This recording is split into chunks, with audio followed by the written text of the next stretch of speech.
রাত 10টা বেজে কিছু মিনিট। আমি হেঁটে চলেছি, কোথায় যাব জানি না। আমাকে বাসা থেকে বের করে দেওয়া হয়েছে।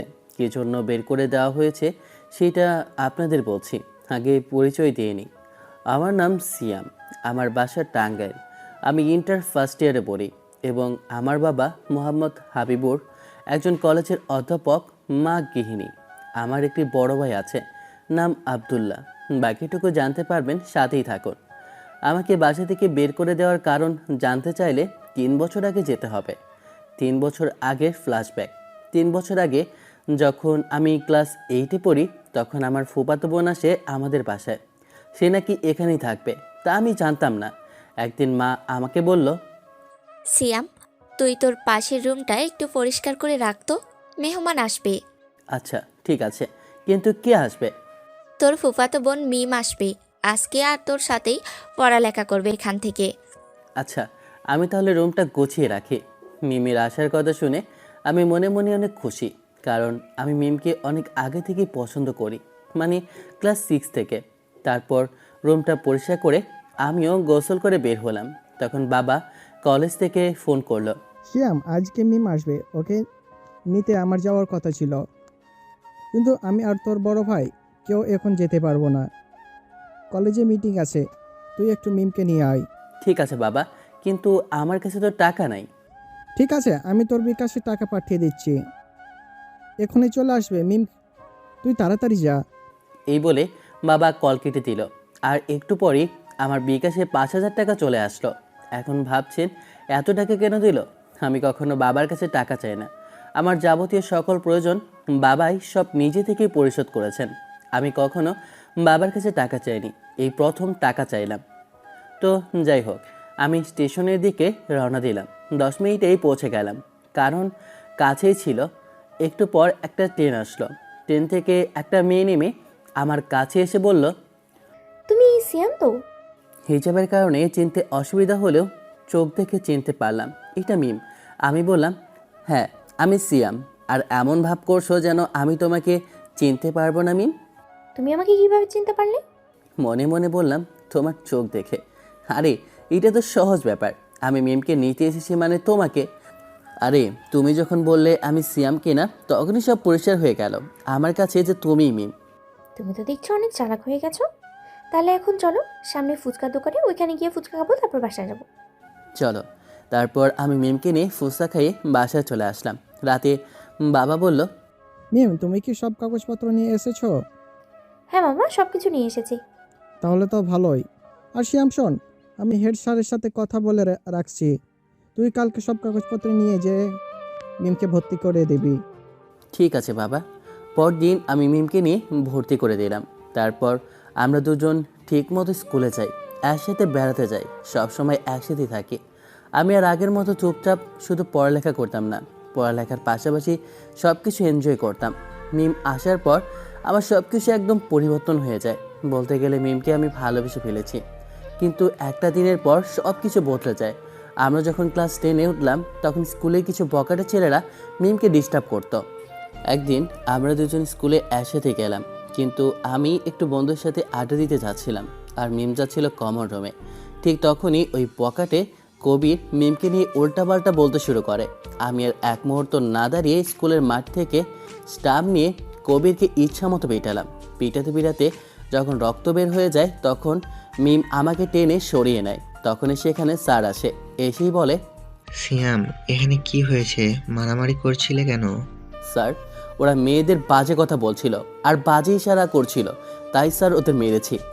আমি আগে কখনো মারামারি করি নাই, তাই স্যার আমাকে কিছু না বলে ওদের নিয়ে গেলেন। তারপর মিম আমাকে নিয়ে চলে এলো নদীর ধারে। তখন মিম আমাকে বলল, তুমি ওদের সাথে মারামারি করলে কেন? জানো তো ওরা খারাপ ছেলে, ওদের সাথে লাগতে গেলে কেন? ওরা তোমাকে নিয়ে বাজে কথা কেন বলল, তাই আমি ওদের মেরেছি। আর তাছাড়া তাছাড়া কি? আমি দেখি নদীর ধারে কিছু ফুল ফুটে আছে, ফুলগুলো তুলে নিয়ে হাঁটু ঘেরে মিমের সামনে বসে বলি, খুব সাধারণভাবেই বলি, তোমাকে অনেক আগে থেকেই ভালো লাগে। তোমার সাথে থাকতে থাকতে কখন যে ভালো লাগাটা ভালোবাসায় পরিণত হয়েছে বলতে পারি না। ভয়ে যদি তুমি আমাকে ফিরিয়ে দাও, তবে আজকে আমি সব ভয়কে জয় করে বলছি, আমি তোমাকে ভালোবাসি মিম, খুব খুব ভালোবাসি। হঠাৎ মিম আমার হাত থেকে ফুল নিয়ে জড়িয়ে ধরলো। দুজনেই চুপচাপ। একটু পর দুজনকে ছাড়িয়ে নিয়ে মিম ঠাস করে আমার গালে চড় দিয়ে বলল, আমিও তোমাকে অনেক আগে থেকে ভালোবাসি। তোমার মুখে ভালোবাসি কথাটা শোনার জন্য কতদিন অপেক্ষা করলাম, আর এই কথাটা বলতে এত সময় নিলে তাই তোমাকে মারলাম শোনো। তারপর আবার জড়িয়ে ধরলো। তখন আমি বললাম, থাক থাক মেরে এখন আর আদি খেতে দেখাতে হবে না। আমার গালের পাওয়াটা বাজিয়ে দিল রে। আরে আমার সোনা পাখিটা ব্যথা পেয়েছে, সরি। আসো একটু কাছে আসো, তোমাকে ওষুধ লাগিয়ে দিই। না থাক, এখন বাসায় চলো। আচ্ছা চলো। তারপর দুজনে বাসায় চলে আসলাম। দুপুরে আমি বাইরে যাচ্ছিলাম, তখন দেখলাম আমাদের বাসার সামনে দুইটা ছেলে ঘোরাঘুরি করছে। আমার একটু সন্দেহ হয়। আমি একটু দূরে গিয়ে আমার বন্ধুদের ফোন করি। একটু পর মিজান আর শাওন চলে আসে। তারপর আমরা পেছন থেকে গিয়ে ওদেরকে ধরলাম। তারপর ওদের নদী ধারে আমাদের আড্ডা দেওয়ার জায়গায় নিয়ে আসলাম। তারপর আমি জিজ্ঞেস করলাম ওদের, বল আমাদের বাসার সামনে কি করছিলি তোরা দুইজন? কই কিছু না তো। মিজান, একটা রড নিয়ে আয় তো, এদের মেরে এই নদীতে ফেলে দেব। আচ্ছা 1 মিনিট। না না ভাই, বলছি ওই কবির ভাই এই কাজটা করতে বলেছে আমাদেরকে। মিমাপুকে তুলে নিয়ে বিয়ে করতে চায় কবির ভাই, তাই মিমাপুর উপর নজর রাখতে বলেছে। সব বলে দিলাম, আমাদের ছেড়ে দিন। মিজান, শাহন সবাইকে এখানে আসতে বল। আচ্ছা। একটু পর আমাদের সব বন্ধু বান্ধবরা চলে আসলো। আমি বললাম ওদের, তোদের ডেকেছি এখানে একটা কারণে। ও যে কবির আছে না, ক্লাস 10-এ 2বার ফেল করে শুধু বাবার জোরে স্কুলে টিকে আছে, ও মিমকে তুলে নেওয়ার জন্য লোক পাঠিয়েছিল। কি বলিস? আমাদের তো আর চুপ থাকলে হবে না। তা লোকগুলাকে আটকাতে পেরেছিস তো? ওদের পিছনে বেঁধে রেখেছে।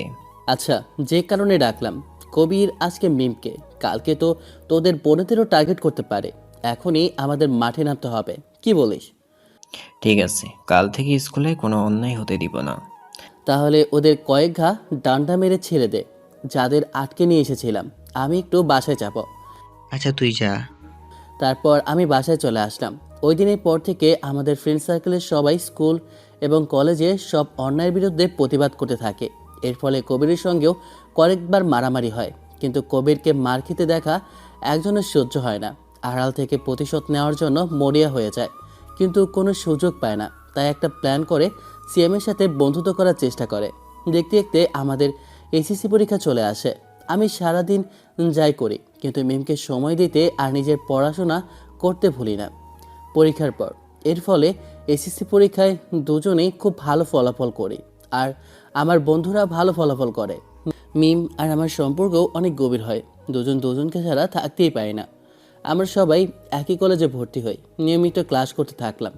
আমাদের স্কুলের সাথে কলেজ, সেই কলেজে ভর্তি হয়েছি সবাই, তাই সব কিছুই পরিচিত, তাই কোনো সমস্যা হয় নাই। একদিন মিম আর আমি বসে আছি, একটু পর একটা মেয়ে আসলো, এসে বলল, হ্যালো, আমি মারিয়া।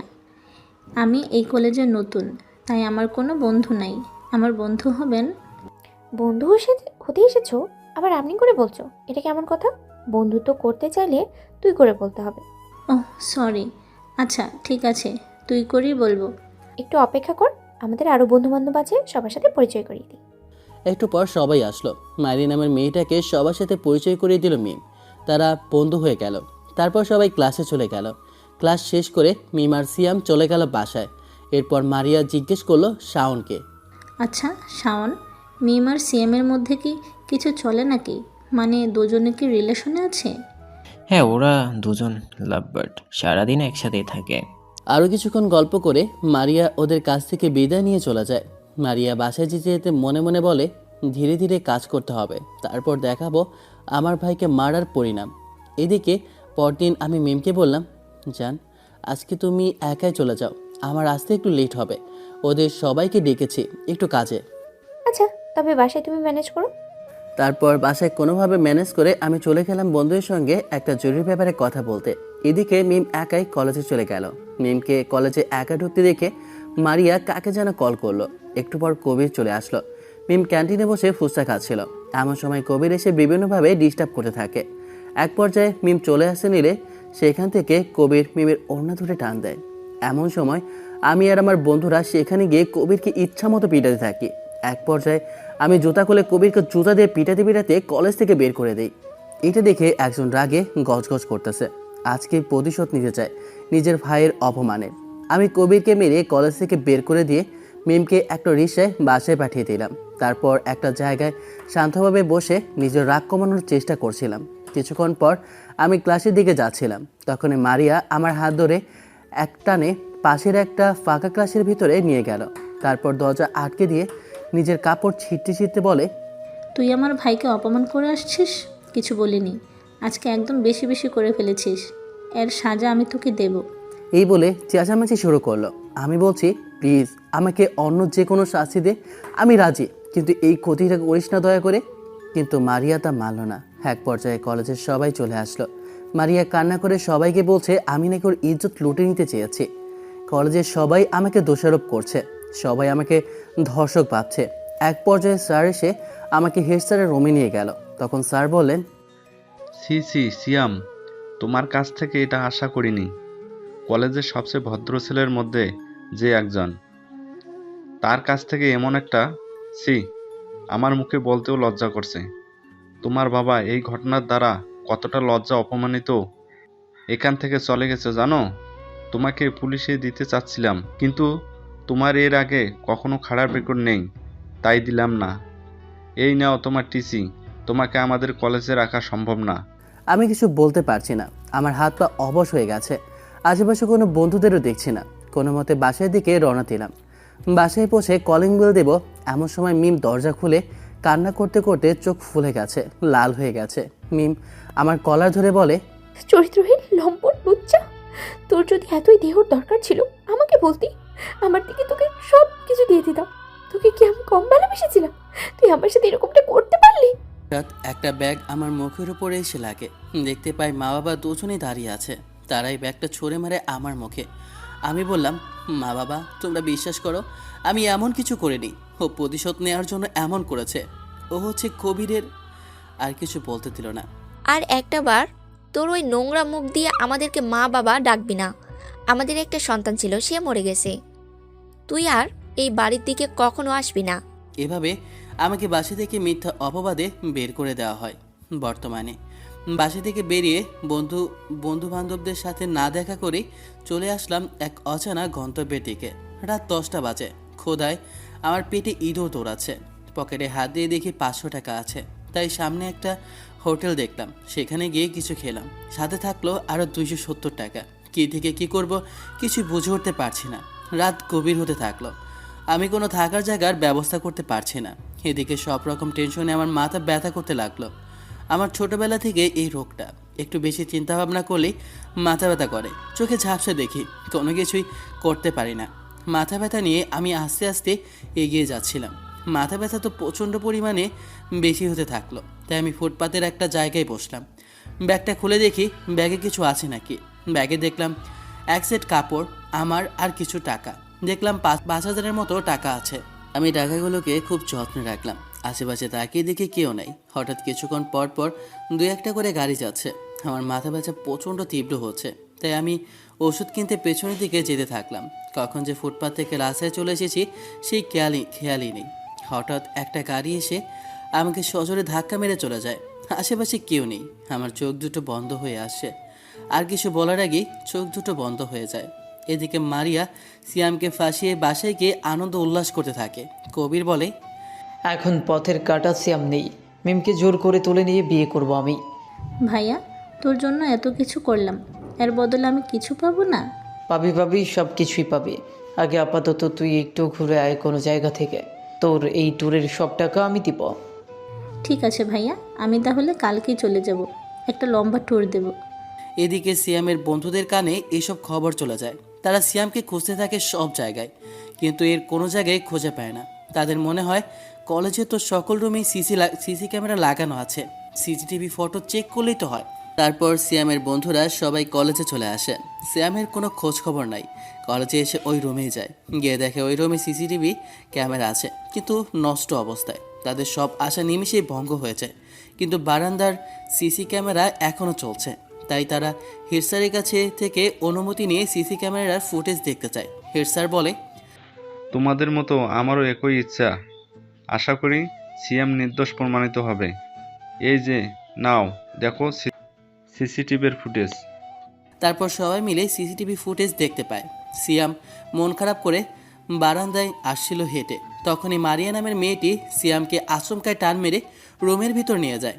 এই দৃশ্যটা দেখার পরে সবাই স্তব্ধ। সিয়ামকে সবাই দোষী ভাবলো, অথচ সিয়াম নির্দোষ।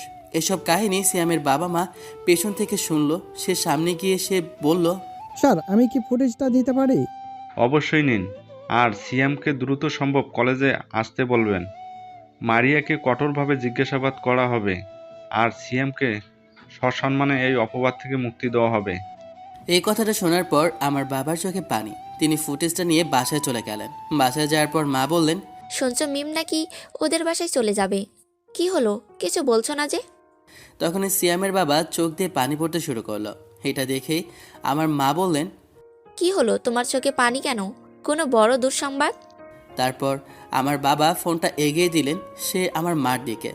আমার মা ফুটেজটা দেখে বলল, ভিডিওতে কি আছে?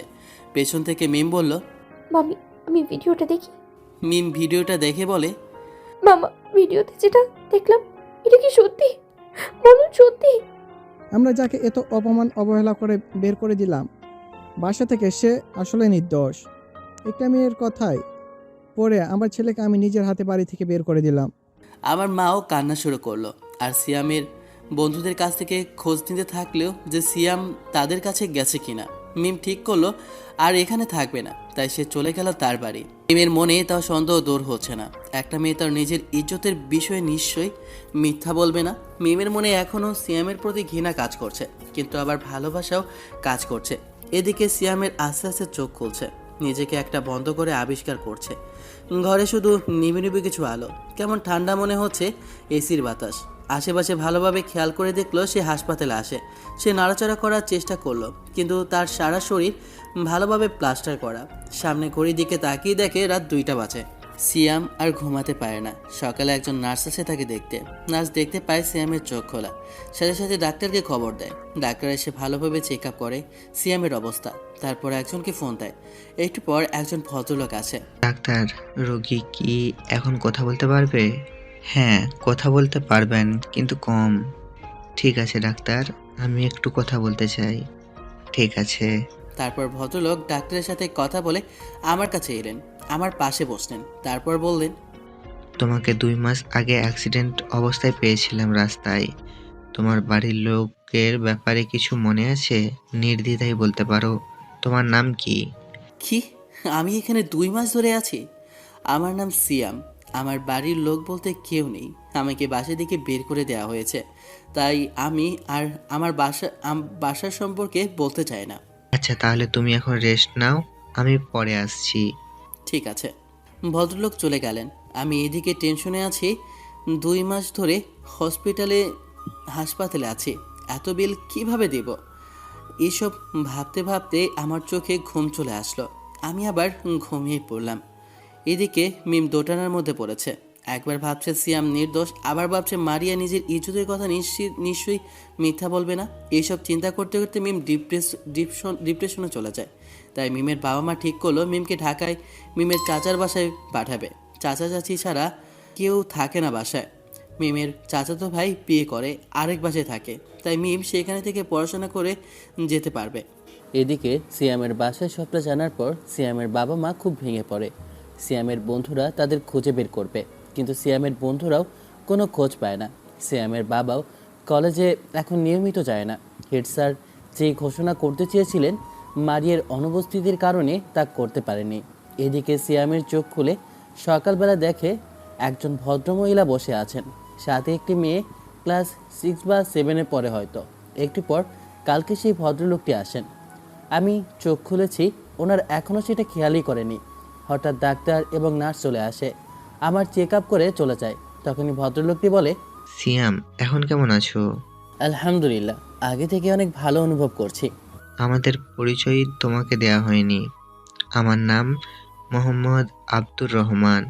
আমার পাশে যাকে দেখছো উনি হচ্ছেন তোমার আন্টি, আর এ হচ্ছে আমার মেয়ে নাবিলা। আমি ঢাকাতেই থাকি আর একটা বিজনেস করি। আশা করি সবাইকে চিনতে পারবে। আমাকে আঙ্কেল বলে ডাকতে পারো। আসসালামু আলাইকুম আন্টি। ওয়ালাইকুম আসসালাম। তোমার ব্যাপারে তো কিছু বললে না বাবা? কালকে জিজ্ঞেস করেছিলাম, কিছু বলতে চায় না। আমার মনে হয় আমাদের জোর করা ঠিক হবে না। বাবা, আমি তো তোমার মায়ের মতো, আমার কাছে সবটা বলো, মায়ের কাছে কিছু লুকাতে নেই। আমি ভাবলাম ওনারা আমাকে বাঁচিয়েছে, আপনাদের কাছে কেমন করে মিথ্যা বলি। আচ্ছা আন্টি, বলছি তাহলে শুনুন। সবটা খুলে বললাম। সবটা শুনে সবার চোখে দেখি পানি। আমিও যে কখন কান্না করে দিয়েছি বলতেই পারি না। তখন আন্টি বললেন, কে বলেছে তোর কেউ নাই? আমরাই তো তোর বাবা মা। তোর মতো আমাদেরও একটি ছেলে ছিল, বন্ধুদের সাথে বেড়াতে গিয়ে পানিতে পড়ে মারা যায়। একটিবার মা বললে ডাক না বাবা। আম্মু। তারপর সবাই আমাকে জড়িয়ে ধরলো। নাবিলা বলল আন্টিকে, মা, এটাই কি আমার ভাইয়া? হ্যাঁ মা, এটাই তোর ভাইয়া। তখন আঙ্কেল বলল, সবসময় আমাদের আব্বু আম্মু বলে ডাকবি। ঠিক আছে আব্বু। তাহলে আমি ডাক্তারের সাথে কথা বলে আসি। তোমার তোমার কবে রিলিজ দিতে পারবে? বলে আব্বু সেখান থেকে চলে গেল। আমি আম্মুর সাথে আর নাবিলের সাথে কথা বলছিলাম। কথা বলে বুঝতে পারলাম ওনারা সবাই অনেক ভালো। যেখানে নিজের বাবা মা আমাকে ভুল বুঝে বাসা থেকে বের করে দিল, এখানে এরা আমাকে নিজের সন্তান হিসাবে গ্রহণ করে নিল। একটু পর আব্বু ডাক্তারের সাথে কথা বলে আসলো। মুখটা দেখে বোঝা যাচ্ছে মন খারাপ। আম্মু জিজ্ঞেস করলো, কি হলো, তোমায় এমন দেখাচ্ছে কেন? ডাক্তার কি বলল? ডাক্তার বলল শিয়ামের পা দুটো খুব বাজেভাবে ভেঙে গেছে, তবে জোড়া লাগবো, কিন্তু সেটা অনেক সময় প্রয়োজন। 1 থেকে 1.5 বছর সময় লাগতে পারে। আর আমরা চাইলে শিয়ামকে বাড়ি নিয়ে যেতে পারি 1 সপ্তাহ পর। ও, তাহলে 1 সপ্তাহ পর বাসায় নিয়ে যাব? এদিকে মারিয়া ট্যুর থেকে ফিরে আসে। সেটা দেখতে পেয়ে আমার বন্ধুরা মারিয়ার পিছু নেয়।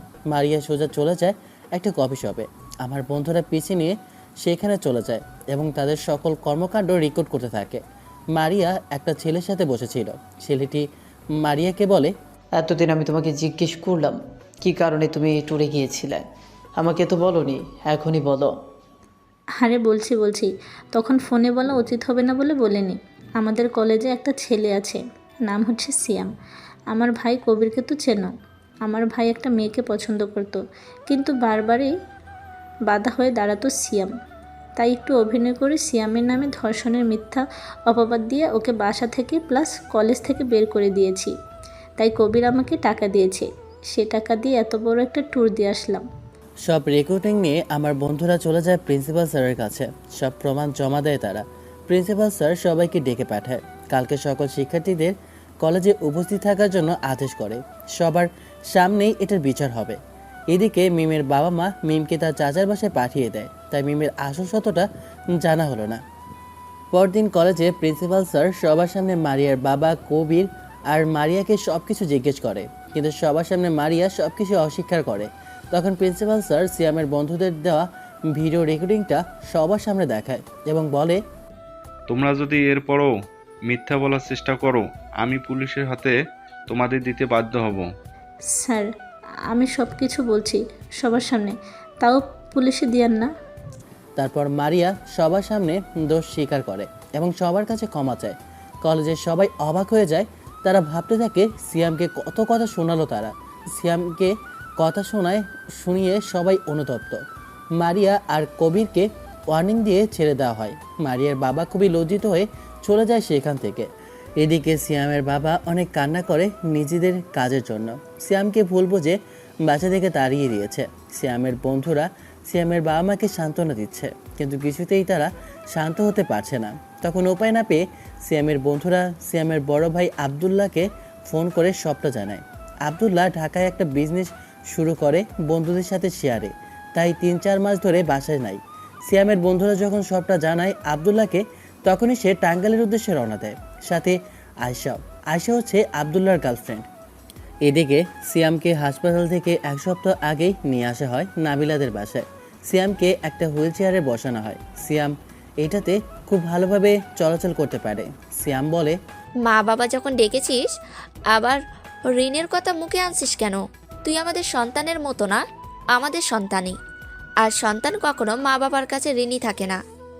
এই বলে তারা সিয়ামকে জড়িয়ে ধরে। সিয়াম আস্তে আস্তে সুস্থ হতে থাকে।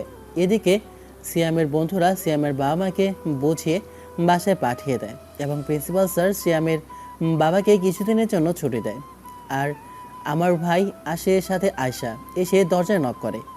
আমার বাবা দরজা খোলে। তখন আবদুল্লাহ বলে, বাবা কেমন আছো? বেশি ভালো না রে বাবা। টেনশন করো না, আমি সব জানি। সিয়াম একদিন না একদিন ফিরে আসবে আমাদের কাছে। আগে ভিতরে গিয়ে রেস্ট নেই। আর এটাকে? বাবা, ওর নাম হচ্ছে আয়শা। দুজন দুজনকে পছন্দ করি এবং ভালোবাসি।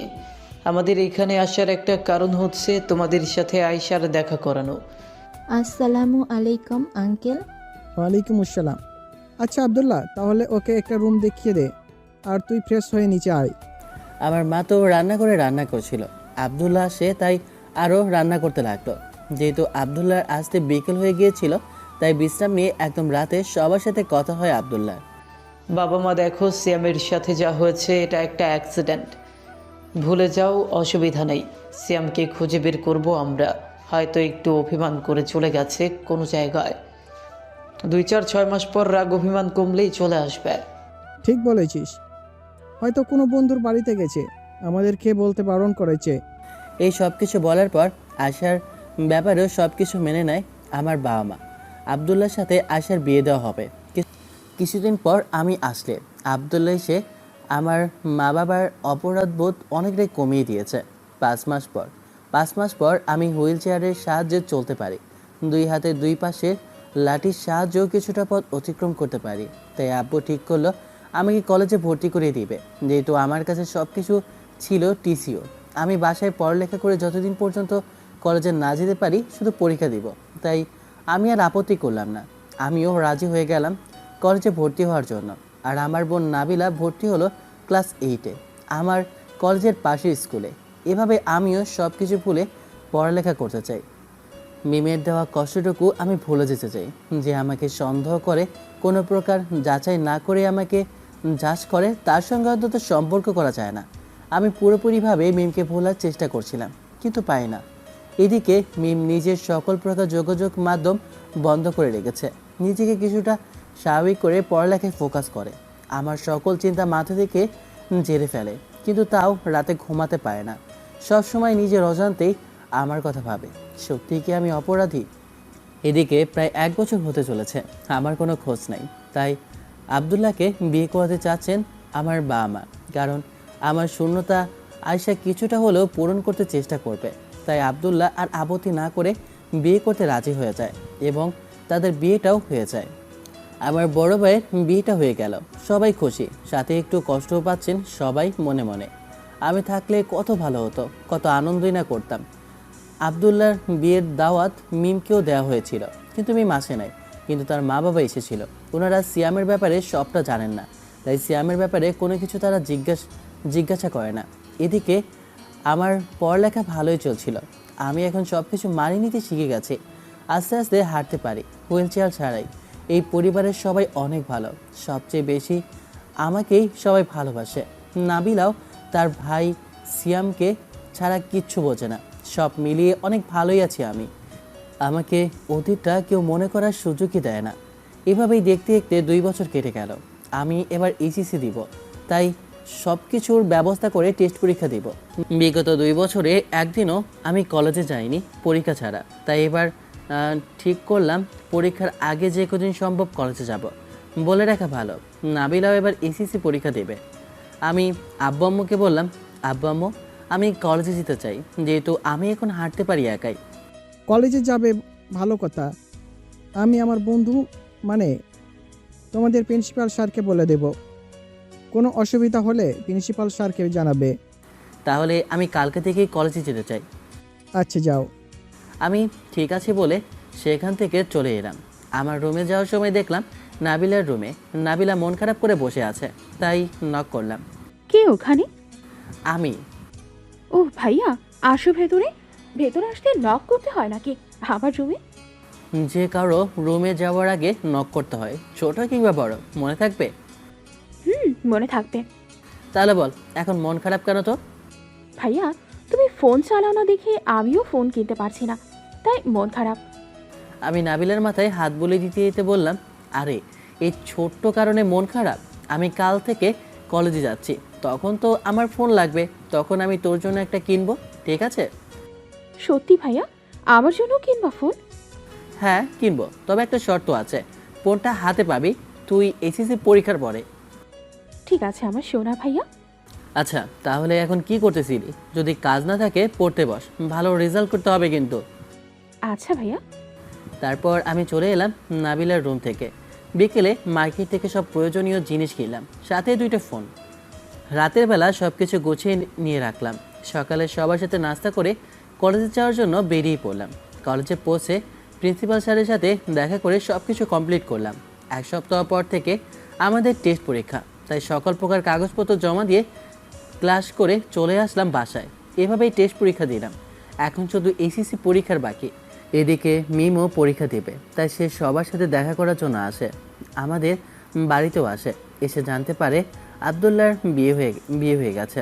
তাই মিম তার মামিকে আমার মাকে বলে, আমি কি এতই বড় হয়ে গেছি আব্দুল্লাহ ভাইয়া যে বিয়ে করালে তখন আমাকে বললেও না? আমি কিন্তু রাগ করছি। আমার মা কিছু বলবে তার আগে মিমের মা বলে, তোকে বলেনি? কে বলল? তুই তো সব কিছু বন্ধ করে রাখছিলি, তাই জানতে পারিস নাই। ঠিক বলেছেন, আমি কত ফোন করলাম, ফোন বন্ধ। ওদের দুইজনের কেউই জানে না। তখনই আমার মার চোখে পানি চলে আসে। তখনই মিম বলে, মামি তুমি কান্না করছো কেন? আমার ভালো লাগছে না কিন্তু। আচ্ছা আমি আসি, একটু তোমরা বসো, আমি এক্ষুনি চলে আসবো। এই বলে আমার মা চলে গেল সেখান থেকে। তখন মিম ওর মাকে জিজ্ঞেস করলো, মা, মামি কান্না করলো কেন? তুই তো সব কিছু বন্ধ করে রেখেছিলি, তাই জানতে পারিস নাই।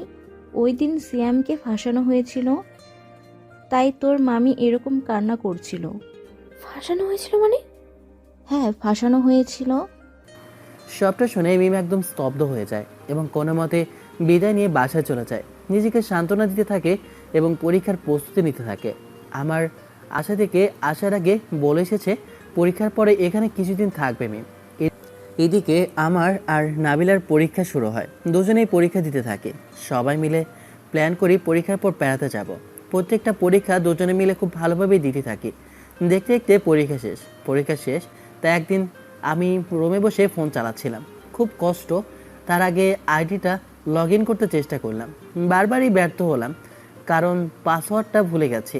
তখনই দরজায় কেউ নক করলো। বাইরে কে? ভেতরে আসো।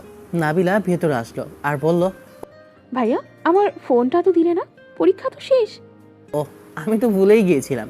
তারপর আলমারির ভেতর থেকে ফোনটা বের করে দিলাম ওর হাতে আর বললাম, নাবিলা এই নে তোর ফোন।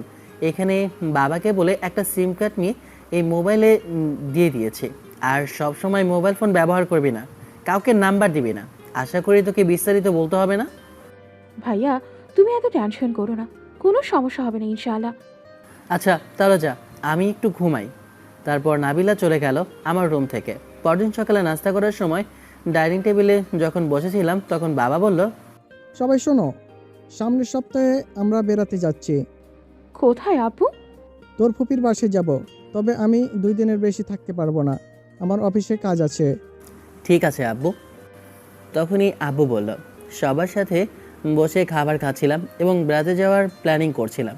বেড়াতে যাওয়ার প্ল্যান করা শেষে আব্বু বলল, একটু রেডি হয়ে আসো তো, আমার সাথে তোমার একটু অফিসে যেতে হবে। আচ্ছা আব্বু, অফিসে যেতে হবে কেন? দেখো শিয়াম, আমার এখন বয়স হয়ে যাচ্ছে, আমি একা সব কিছু সামলাতে পারি না। তাই তোকেও এখন থেকে কিছু কিছু সময় আমার সাথে কাজে সাহায্য করতে হবে। তাই আজ থেকে নিয়ে যাব ভাবছি সাথে করে। বসা থেকে আম্মু বলে ওঠে, আহ কি করছো? আচ্ছা ওটার কেবল পরীক্ষা শেষ হলো, কিছুদিন ঘুরুক, তারপর না হয় অফিস যাবে। আম্মু আমার কোনো অসুবিধা নেই, অফিসে যাব আজকেই। তারপর আব্বুর সাথে অফিসে গেলাম। আব্বু সবার সাথে আমার পরিচয় করে দিল। খুব বেশি একটা কাজ ছিল না, আমাকে নাকি শুধু পরিচয় করার জন্যই অফিসে আনা হয়েছে। তারপর এইভাবেই 1 সপ্তাহ অফিস করার পর আমি আব্বুর নতুন হাসপাতাল সম্পর্কে জানতে পারলাম। কিছুদিন আগে আব্বু একটা হাসপাতাল খুলেছে। বেড়ানো শেষ হয়ে গেলে আমাকে হাসপাতাল দেখাশোনা করতে হবে। আজকের মতো বাসায় ফিরলাম। পরদিন আমরা বেড়াতে যাওয়ার জন্য প্রস্তুত হচ্ছিলাম। তখনই আমার মনে পড়লো আমার তো জুতা ছিঁড়ে গেছে কালকে। এটা জানার পর আব্বু বলল, তোরা 2 জন মার্কেটে গিয়ে কি কি প্রয়োজন সব কিছু কিনে নে। আমরা এদিকে দিয়ে বেরিয়ে মার্কেট থেকে তোদেরকে রিসিভ করে তারপর তোদের ফুপির বাসায় যাব। ঠিক আছে, আমি আর ভাইয়া মার্কেটে যাব। তারপর আমরা মার্কেট করছিলাম। সব কিছু কমপ্লিট, বাইরে বেরিয়ে আসলাম মার্কেট থেকে। হঠাৎ ফোন আসলো আব্বুর নাম্বার থেকে। কল রিসিভ করার পর একটা লোক বলল, হ্যালো, এই মোবাইলের মালিক কি আপনার পরিচিত? হ্যাঁ, আমার আব্বুর মোবাইল এটা। কে আপনি? আর মোবাইল পেলেন কোথায়? আপনার আব্বু আম্মু অ্যাক্সিডেন্ট করেছে, হসপিটালে নিয়ে আসলাম সবাই, সেখান থেকেই মোবাইলটা পেয়েছি। আপনি দ্রুত এই হসপিটালে চলে আসুন। আমি তাড়াতাড়ি নাবিলাকে নিয়ে হাসপাতালের উদ্দেশ্যে রওনা দিলাম। নাবিলা জিজ্ঞেস করছিল কি হয়েছে। আমি বললাম না কি হয়েছে। আমাদের হাসপাতালে আব্বু আম্মুকে অ্যাডমিট করা হয়েছে। হাসপাতালে যাওয়ার পর ডাক্তার এগিয়ে এসে বলল, আপনি কি সিয়াম? হ্যাঁ, আমি সিয়াম।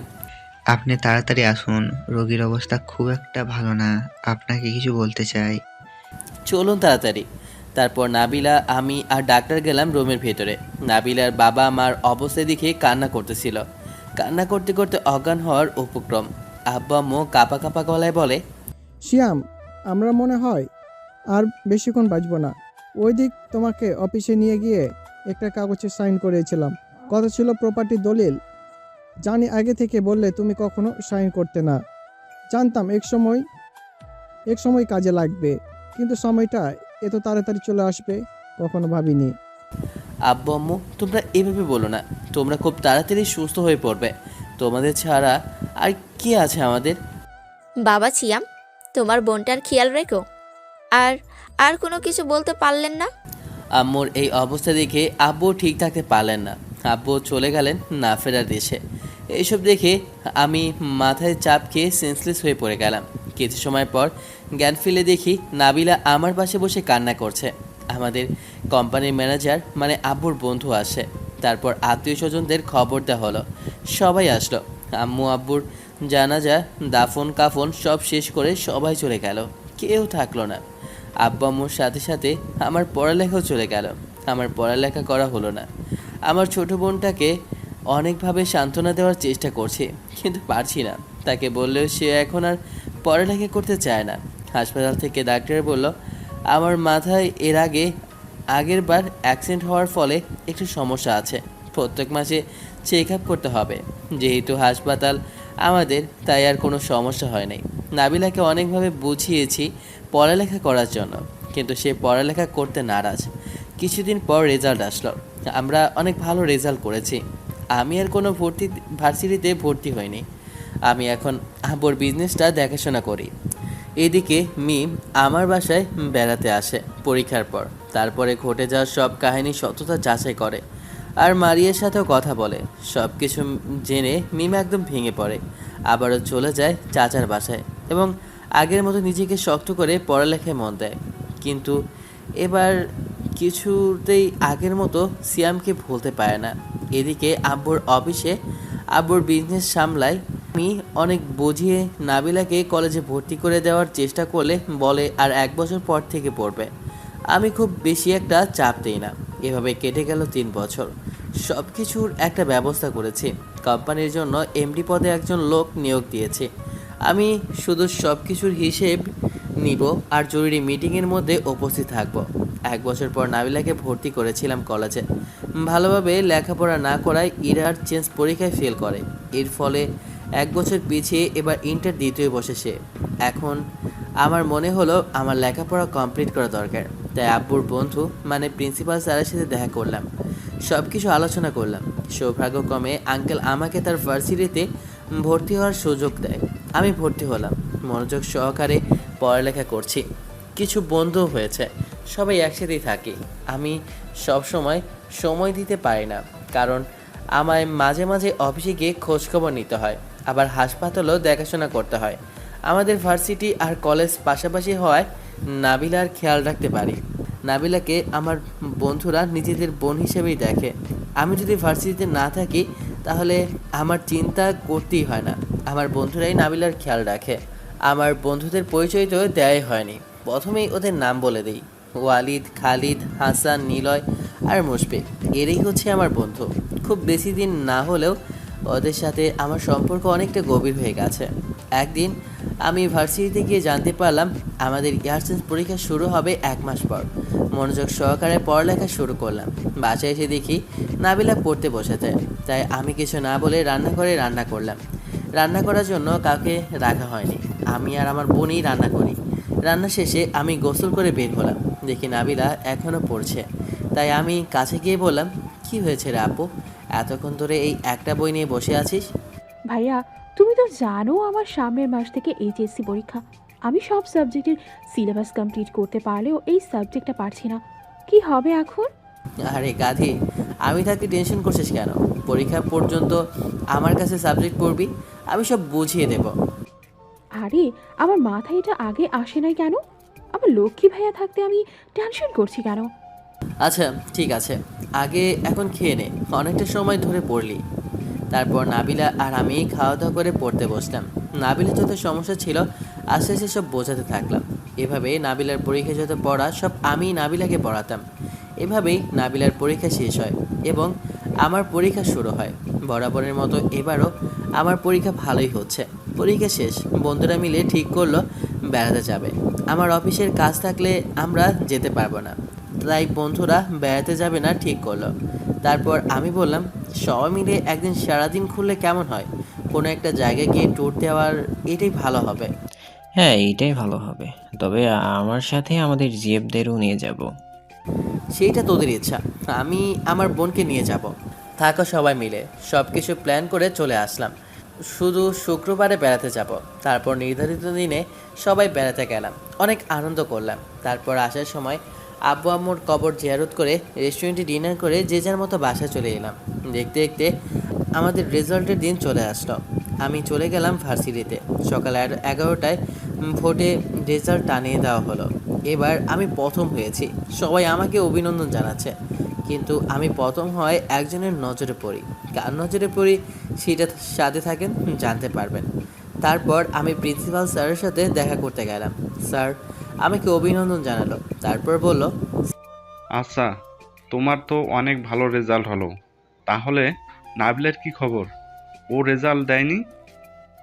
স্যার নাবিলার রেজাল্ট সামনের সপ্তাহে বেরোবে। আমি চাই নাবিলাও এখানেই পড়ুক।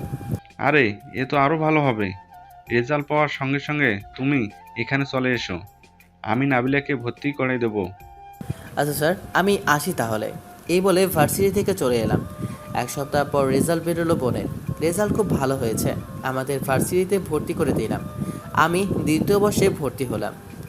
কিছুদিন পর থেকে ক্লাস শুরু হলো। প্রিন্সিপাল স্যার বললেন, আমাদের ভার্সিটিতে নবীনবরণ অনুষ্ঠান হবে এবং সেই দিনেই একজন নতুন শিক্ষিকা আমাদের ভার্সিটিতে জয়েন করবেন। আর নবীনবরণের দিন সাংস্কৃতিক অনুষ্ঠান আছে।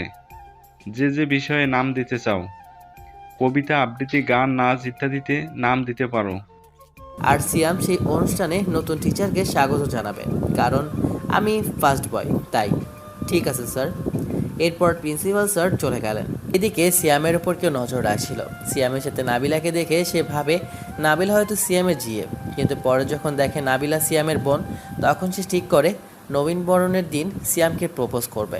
হ্যাঁ, আপনারা ঠিকই ধরেছেন, সিয়ামের উপরে সেই রেজাল্টের দিন থেকে যে নজর রেখেছে সে আর কেউ নয়, সিয়ামদের ক্লাসেরই একটি মেয়ে, নাম তার ইরা। সিয়ামের আচরণ, ব্যবহার, পড়ালেখা, অগ্রগতি দেখে ইরার সিয়ামকে ভালো লেগে যায়। আজ যখন সিয়াম নাবিলাকে সাথে করে ভার্সিটিতে আসে তখন তার মন খারাপ হয়। যখন দেখে নাবিলা সিয়ামের বোন, তখন সিদ্ধান্ত নেয় নবীনবরণের দিন প্রপোজ করবে সিয়ামকে। দেখতে দেখতে নবীনবরণের দিন চলে আসে। সিয়াম আর নাবিলা সুন্দর করে রেডি হয়ে ভার্সিটিতে আসে। সিয়াম নাবিলাকে তার বন্ধুদের গার্লফ্রেন্ডদের কাছে পাঠিয়ে নিচে বন্ধুদের কাছে চলে যায়। সিয়াম বন্ধুদের সাথে আড্ডা দিচ্ছিল, তখন ইরা সিয়ামকে ডাকে, এই যে শুনছো সিয়াম, একটু এদিকে আসতে পারবে? দুঃখিত, আমি একটু ব্যস্ত। সিয়ামের বন্ধুরা সিয়ামকে জোর করে পাঠিয়ে দেয়। তখন সিয়াম গিয়ে বলে, কি বলবেন, ডাকছিলেন কেন? এত ভাবলেন কেন? মেয়ে মানুষ ডাকছি তাই আসা যাবে না? এটা কেমন ব্যবহার? সরি, এখন কি বলবেন বলেন, অনুষ্ঠান শুরু হয়ে গেল। তারপর ইরা পিছন থেকে একটা গোলাপ ফুল বের করে আমাকে প্রপোজ করে, কিন্তু আমি মানা করে দিই আর চলে আসে থাকে। পেছন থেকে ইরা বলে, আমি তোমাকে প্রপোজ করলাম, তাও তুমি রাজি হলে না? যতদিন আমি তোমার ভালোবাসা না পাই ততদিন আমি পাগলামি করেই যাব। এদিকে আমি এসে সবটা বন্ধুদের কাছে বলি। বন্ধুরা বলে, তুই অ্যাকসেপ্ট করে নিলেই পারতি, তারপর দুজন বিয়ে করে একসাথে থাকতি। আমি চাই না আবার এরকম করতে, কারো ভালোবাসায় পড়তে। আমি এখন একাই থাকতে চাই। মনে মনে বললাম, আমি শুধু একজনকেই ভালোবাসি, আর সে হচ্ছে মেয়ে। তাকে পাবো না, আর সে আমাকে ভালোবাসে না। আমিও কাউকে ভালোবাসতে পারবো না। মানে তুই এর আগে প্রেম করছিস? বল না সব কিছু। বন্ধু, অতীত মনে করতে চাই না, তাই চুপচাপ থাকি। চল অনুষ্ঠানে যাই। তারপর আমি নাবিলাকে সাথে করে নিয়ে অনুষ্ঠানে গেলাম। সামনেই স্যারদের সাথে বসেছিলাম। মঞ্চ থেকে ডাক পড়লো আমায় কিছু বলতে হবে, কিন্তু আমি প্রতিযোগিতায় নাম দিইনি। তাহলে নিশ্চয়ই বন্ধুরা আর নয়তো স্যার আমার নাম দিয়েছে। আমি দেরি না করে মঞ্চে চলে গেলাম। তারপর একটা গল্পের ন্যায় আমার জীবনের কাহিনীটা তুলে ধরলাম। কাহিনীটা শেষ করে সামনে তাকিয়ে দেখি সবার চোখে পানি, চারদিকে নিঃসুপ হয়ে রয়েছে। আমি হাততালি শুরু করলে সবাই হাততালি দিল। আমি চাচ্ছি না এই নবীনবরণের দিনে কেউ মন খারাপ করে থাকুক, তাই একটু গানও গাইলাম। গান গাওয়া শেষে আমি নেমে পড়লাম মঞ্চ থেকে। এরপরে আরও অনেকেই কবিতা আবৃত্তি, নাচ গান অনুষ্ঠান হলে অনেক সময় ধরে। একটু পর প্রিন্সিপাল স্যার মঞ্চে ওঠে আমাদের উদ্দেশ্যে কিছু মূল্যবান বাণী পেশ করলেন। তারপর বললেন, এখন আমাদের নতুন অতিথির আগমনের সময় হয়েছে, তাই নতুন অতিথিকে স্বাগত জানানোর জন্য সিএমকে মঞ্চে ডাকছি। আমি মঞ্চে গিয়ে ফুলের তোড়া নিয়ে দাঁড়ালাম। একটু পর একটি মেয়ে মঞ্চের দিকে আসতে থাকলো, আর স্যার বললেন, সবাই হাততালির মাধ্যমে স্বাগতম করো আমাদের নতুন ম্যাডামকে, মার্জিয়া জাহান মিম। নতুন ম্যাডামের নামটা শুনে আমার বুকের ভিতর ধক করে উঠল। সামনে তাকিয়ে যাকে দেখলাম, হ্যাঁ, আমার সামনে আমার ফুফাতো বোন মিম দাঁড়িয়ে আছে, যে কখনো আমার জীবন ছিল। আমি কোনো মতে ফুলগুলো মিমের হাতে দিয়ে স্টেজ থেকে দ্রুত নেমে পড়লাম, কোনো কথা না বলে। আমার এভাবে নেমে যাওয়া দেখে সবাই অবাক। আমার পেছন পেছন নাবিলা আর আমার বন্ধুরাও আসে। আমি খেয়ালই করিনি। আমি একটা ব্রেঞ্চের উপর বসলাম, তখনই সবাই হাজির। নাবিলা বলল, ভাইয়া এভাবে এখানে চলে আসলি কেন? হ্যাঁ বল, তুই কেন এভাবে চলে এলি? হঠাৎ করেই আমার পেছনে সবাইকে একসাথে দেখে আর সবার প্রশ্নের উত্তর কী দেব ভাবতে থাকি। কি হলো বল? আসলে আমি আমার মাথার চেক আপ করাই না অনেক দিন হলো, তাই মাথা ব্যথা করছে। সবাইকে মিথ্যা বললাম। ভাইয়া তাড়াতাড়ি চলো হসপিটালে, ঠিকমতো চেক আপ করাও নাই কেন? এই বলে নাবিলা আমাকে টানতে টানতে নিয়ে গেল গেটের দিকে। আরে করছিস কি? একটু আসে যা, পড়ে যাবো তো। পড়ে যাই হাসপাতালে। না, তুমি এক্ষুনি যাবা। তোমার কিছু হলে আমি কার কাছে থাকবো ভাইয়া? তুমি ছাড়া তো কেউ নাই আমার। আরে কান্না করছিস কেন? আচ্ছা চল, আমার কিছুই হবে না। তারপর দুজনে হাসপাতালে গেলাম চেক আপ করাতে। এদিকে প্রিন্সিপাল স্যার একটু অবাক হলেন আমি এভাবে চলে এলাম দেখে। তারপর তিনি বিষয়টি ম্যানেজ করে নিলেন আর মনে মনে বললেন, সিয়ামের সাথে এই ব্যাপারে পরে কথা বলবেন। এদিকে মিম এত বছর পর সিয়ামকে এভাবে দেখতে পাবে এটা আশা করেনি, যার জন্য মিমের এই অবস্থা। তাকে এভাবে দেখতে পাবে এটা আশা করেনি মিম। আচ্ছা, মিম এখানে কিভাবে আসলো এটা আপনাদের বলি। আমি মাঝখানে পড়ালেখা বাদ দিলেও মিম বাদ দেয়নি। মাস্টার্স কমপ্লিট করার পর মিম কীরকম যেন হয়ে যায়, সারাক্ষণ শ্যাম শ্যাম করতে থাকে। এক পর্যায়ে মিমের বাবা মা সিদ্ধান্ত নেয় মিমকে বিয়ে দেবে, তো মিম এতে নারাজ। একবার যায় সুইসাইড করতে, তাই মিমের বাবা মা বিয়ের সিদ্ধান্ত বাদ দেয় আর মিমকে তার মামার কাছে এখানে পাঠিয়ে দেয়। আর এই ভার্সিটিতে শিক্ষিকা হিসেবে চাকরি পায়। এরপরে ঘটনা তো আপনারা জানেনই। মিম কোনোভাবে অনুষ্ঠানটা শেষ করে অফিস রুমের প্রিন্সিপাল স্যারের সাথে দেখা করতে চায়। কিছু বলবেন নাকি মিস মিম? হ্যাঁ স্যার, আমি কিছু বলতে চাই। আজকে আমাকে স্টেজে ফুল দিতে উঠিয়েছিল ওই ছেলেটাকে, ওর ব্যাপারে একটু জানতে চাই। আপনি নিশ্চয়ই সিএমের কথা বলছেন। ছেলেটা অনেক ভালো, পড়াশোনার ব্যবহারে সব দিক দিয়ে ভালো। ও হচ্ছে আমার বন্ধুর ছেলে। তবে আজকে ওর হঠাৎ করে কি হলো, এমনটা আগে কখনো করিনি। ও আচ্ছা স্যার, তাহলে আমি এখন আসি। আচ্ছা। মিম যাওয়ার পরে প্রিন্সিপাল স্যার সিয়ামের কাছে ফোন করে। ফোনটা রিসিভ হওয়ার পর, আসসালামু আলাইকুম স্যার, ফোন দিলেন যে? ওয়ালাইকুম আসসালাম। একটা বিষয় জানার জন্য তোমাকে ফোন দিলাম। তুমি আজকে এভাবে চলে গেলে কেন স্টেজ থেকে? না স্যার, আমার তো মাথা ব্যথার সমস্যা আছে, আপনি তো জানেনই। হঠাৎ করে অনেক বেশি মাথা ব্যথা হয়, আমি চলে আসি। ওহো, কোনো সমস্যা না, তুমি চেক আপ করাও। সুস্থ হলে ভার্সিটিতে এসো, অসুবিধা নেই। এদিকে মিম তার মামার বাসায় চলে গেল। গিয়ে ফ্রেশ হয়ে খেয়ে তার মামাতো বোন মিরাজকে জিজ্ঞেস করলো, আচ্ছা মীরা, তুই কি সিয়ামকে চিনিস? কোন সিয়াম? ওই যে তোমাকে আজকে ফুল দিতে স্টেজে উঠেছিল, যে ওই সিয়াম? হ্যাঁ, ওই সিয়াম। জানবো না কেন? ভার্সিটির সবচেয়ে হ্যান্ডসাম ছেলেদের মধ্যে একজন, পড়ালেখায় ভালো। আমার বান্ধবী ইরা আছে না, ও সিয়ামকে ভালোবাসে, আজকে প্রপোজ করেছিল। থাক থাক, আর বলতে হবে না। মিম নিজের রুমে গিয়ে ভাবছে কালকে আমার সাথে কথা বলবে। পরক্ষণেই মনে হলো আমার সাথে যে ব্যবহার করে আমাকে তাড়িয়ে দিয়েছিল, এখন আমি তাকে মানব কিনা। তারপর আবার আমি সিয়ামের ম্যাম, সব কিছু কেমন গুলিয়ে যাচ্ছিল। তারপর আবার ভাবলো সিয়াম তো আমায় ভালোবাসে, তাই কথা বলবেই আমার সাথে। এইটা ভেবে মিম শুয়ে পড়লো। এদিকে নাবিলা আর আমি হাসপাতাল থেকে বেরিয়ে রেস্টুরেন্টে গিয়ে দুপুরে খাবার খেলাম। তারপর বাসার উদ্দেশ্যে রওনা দিব। তখনই নাবিলা বলল, ভাইয়া, রাতে তোমার রান্না করতে হবে না, এখান থেকেই খাবার নিয়ে চলো। আচ্ছা ঠিক আছে। এই বলে খাবার নিতে আবার রেস্টুরেন্টের দিকে যাচ্ছিলাম, তখন একটা ফোন আসলো এমডি আঙ্কেলের। আমি আঙ্কেল বলেই ডাকি, ওনাকে বলে দিয়েছি আমাকে নাম ধরেই ডাকতে। হ্যালো সিয়াম, কই তুমি? একটু অফিসে দরকার ছিল। আচ্ছা আঙ্কেল, তাহলে আমি আসছি। আমি নাবিলাকে বললাম, তাহলে চল আজকে সারাদিন ঘুরবো, তার আগে চল অফিস যাই, একটু কাজ পড়ে গেছে। আচ্ছা ভাইয়া, চলো। তারপর অফিসে গিয়ে সকল প্রকার কাজ শেষ করতে এবং হিসাবগুলো নিতে বিকেল 3টা বেজে গেছে। নাবিলা আর আমি পার্কে গেলাম। একটা ব্রেঞ্চে দুজন বসে ভার্সিটি সম্পর্কে আলাপ করছিলাম। নাবিলার মনটা এখনও ভারী লাগছিল, তাই পার্কে নিয়ে আসা। সারাটা বিকেল ঘোরাঘুরি করি বিভিন্ন জায়গায়। তারপর রাতের জন্য খাবার নিয়ে চলে গেলাম আমরা বাসায়। আসার সময় খেয়াল করলাম রাস্তায় মিমের মতো কে যেন আমাদের দিকে তাকিয়েছিল। থাক, তাতে আমার কি।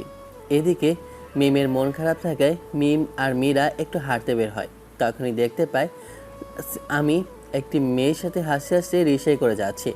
এটি দেখে মিমের মন একদম খারাপ হয়ে যায়। তখনই মীরা বলে, আপু, তুমি এভাবে দাঁড়িয়ে পড়লে কেন? চল তো, ভালো লাগছে না। তারপর তারা বাসায় চলে যায়।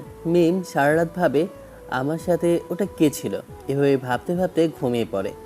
পরদিন সকালে আমি আর নাবিলা রেডি হচ্ছি ভার্সিটি যাওয়ার জন্য। আমি নিজের বাইকটা নিয়ে বেরিয়ে পড়লাম নাবিলাকে নিয়ে। আমি আর নাবিলা বাইক নিয়ে ভার্সিটিতে প্রবেশ করলাম। তখন এটা দেখে মিম একবারে মন খারাপ করে বসে পড়লো অফিস রুমে, আর ভাবতে থাকে কিভাবে আমার সাথে কথা বলবে। এদিকে নাবিলা নিজের ক্লাসে চলে গেল। আমি নিজের বন্ধুদের সাথে আড্ডা দিচ্ছিলাম। তখন মিম এসে আমাকে ডাকে। এই যে সিয়াম, এদিকে একটু এসো। শুনেও না শোনার ভান করে আড্ডা দিচ্ছিলাম। এই সিয়াম, ম্যাম মনে হয় তোকে ডাকছে, দেখ তো কি বলে। তুই একটু জানা, আমার ভালো লাগছে না। আরে তোকে ডাকছে, তুই যা। বন্ধুদের জোরাজুরিতে আমি গেলাম। ম্যাম কিছু বলবেন? হ্যাঁ, তবে এখানে বলতে পারবো না, একটু অফিসে দেখা করো। দুঃখিত, আমি যেতে পারবো না ম্যাম, যা বলার এখানেই বলেন। আর তাছাড়া আমি তো চরিত্রহীন, কী থেকে কী করে ফেলি বলা তো আর যায় না। আমি চলে এলাম বন্ধুদের কাছে।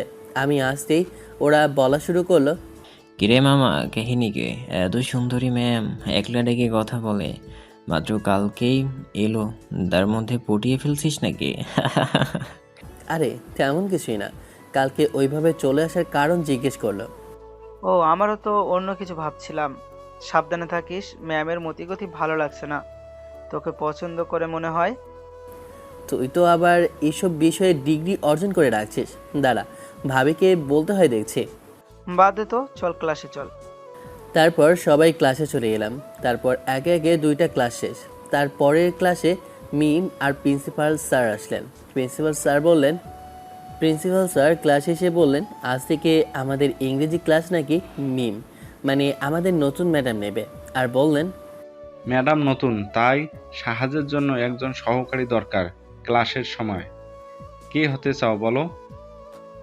তখনই মিম, সরি ম্যাম, ভার্সিটির ভিতরে ম্যাম বলেই ডাকবো, বলে, স্যার ক্লাসের ফার্স্ট বয়কে সহকারী হিসেবে দিলেই হয়। ও হ্যাঁ, তাও হয়। এই ক্লাসের ফার্স্ট বয় হচ্ছে সিয়াম, অনেক ভালো একটা ছেলে, ওই পারবে সব সামলাতে। তখনই আমি প্রিন্সিপাল স্যারকে বললাম, স্যার আমি তো সবসময় ব্যস্ত থাকি, জানেনই তো। আমাকে মাঝে মাঝে ক্লাস পেলেই হসপিটালে অথবা অফিসে যেতে হয়, তাই আমার মনে হয় দায়িত্বটা অন্য কাউকে দেওয়া হোক। হ্যাঁ, তবে তোমাকে যেহেতু দায়িত্ব দেওয়া হয়েছে তাই তুমিই কাজটা করবে। আর তোমার যখন যেখানে প্রয়োজন সেখানেই যাবে, অসুবিধা নেই। আর কি করার, ঠিক আছে স্যার। এরপর স্যার চলে গেলেন ক্লাস থেকে। ম্যাম সবার কাছে থেকে সবার পরিচয় নিচ্ছেন। এক পর্যায়ে আমার পালা। আমি দাঁড়িয়ে বললাম, আমার নাম সিয়াম, আমার বাবা একজন বিজনেসম্যান ছিলেন, আর আমার একটা বোন আছে, ব্যাস এইটুকুই।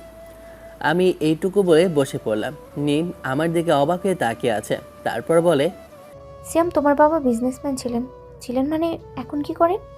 পাশে থেকে আমার বন্ধু বলে, ম্যাম সিয়ামের বাবা মা একটা অ্যাক্সিডেন্টে মারা যায়, তাই বলেছিলেন, আর সিয়াম সব কিছুর দেখাশোনা করে। ও, আমি দুঃখিত।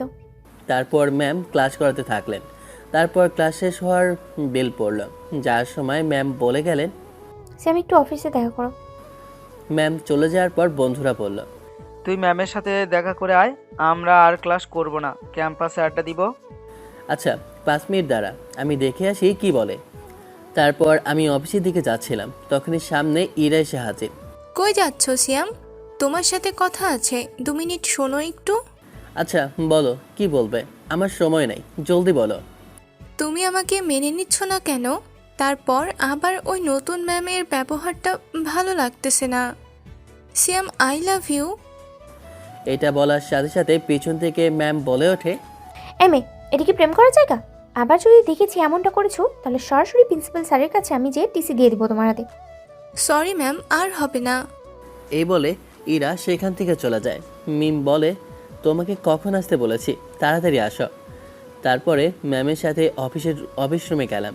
ম্যাম তখন বলল, সিয়াম, আমি সত্যি খুব বড় ভুল করে ফেলেছি। আমি সত্যি তোমাকে সেদিন বুঝতে পারিনি, তোমাকে না বুঝেই দোষারোপ করে ফেলেছি। এটা আমার উচিত হয়নি। তুমি আমাকে আরেকবার সুযোগ দাও, কথা দিচ্ছি আর এমনটা হবে না। প্লিজ, আমি সত্যি তোমাকে ভালোবাসি।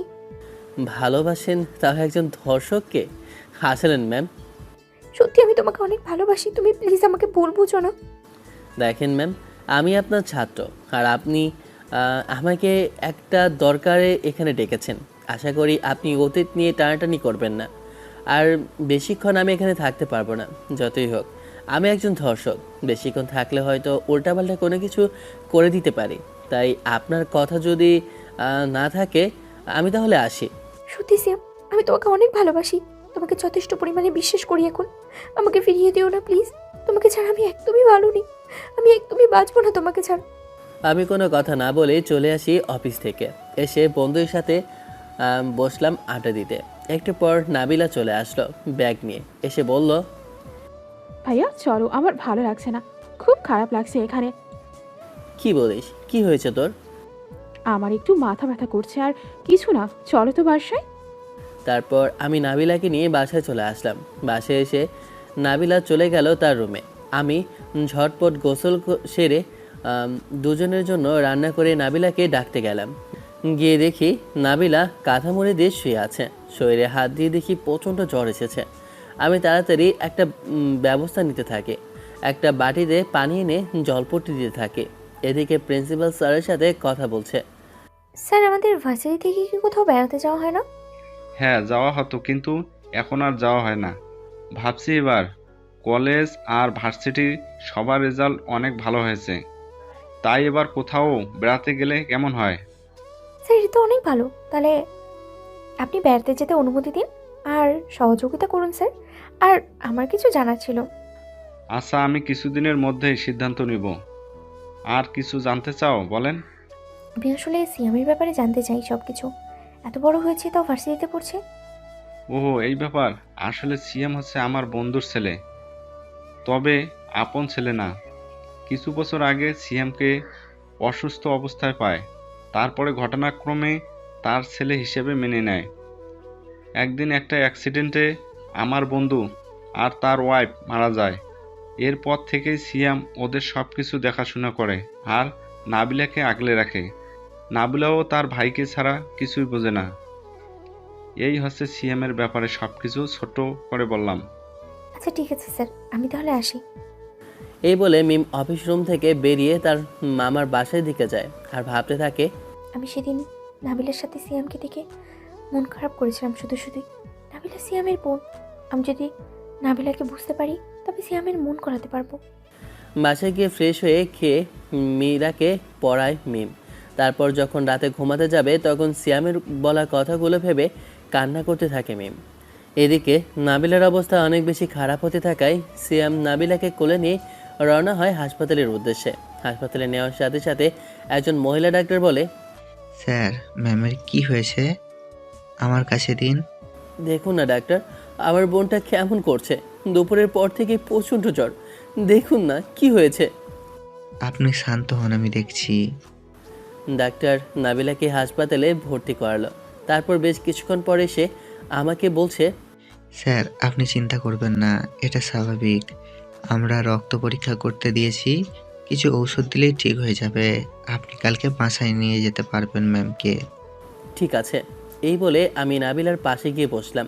এদিকে পরদিন মিম ভার্সিটি গিয়ে নাবিলার খোঁজ করতে থাকে কিন্তু পায় না।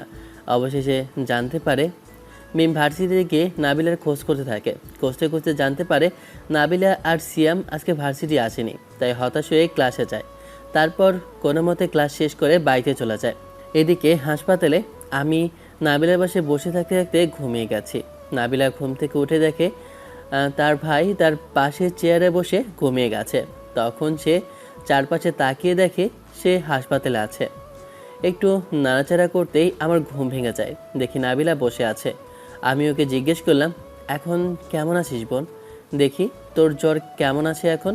দাঁড়া, আমি ডাক্তারকে নিয়ে আসছি। ভাইয়া একটু শান্ত হও আর এদিকে আসো। তারপর আমি নাবিলার পাশে আসতেই নাবিলা আমাকে জড়িয়ে ধরে বলে, ভাইয়া আমি তোমাকে আমার ভাই হিসেবে পেয়ে অনেক খুশি। আমার মতো ভাগ্যবান বোন হয়তো আর একটাও নেই।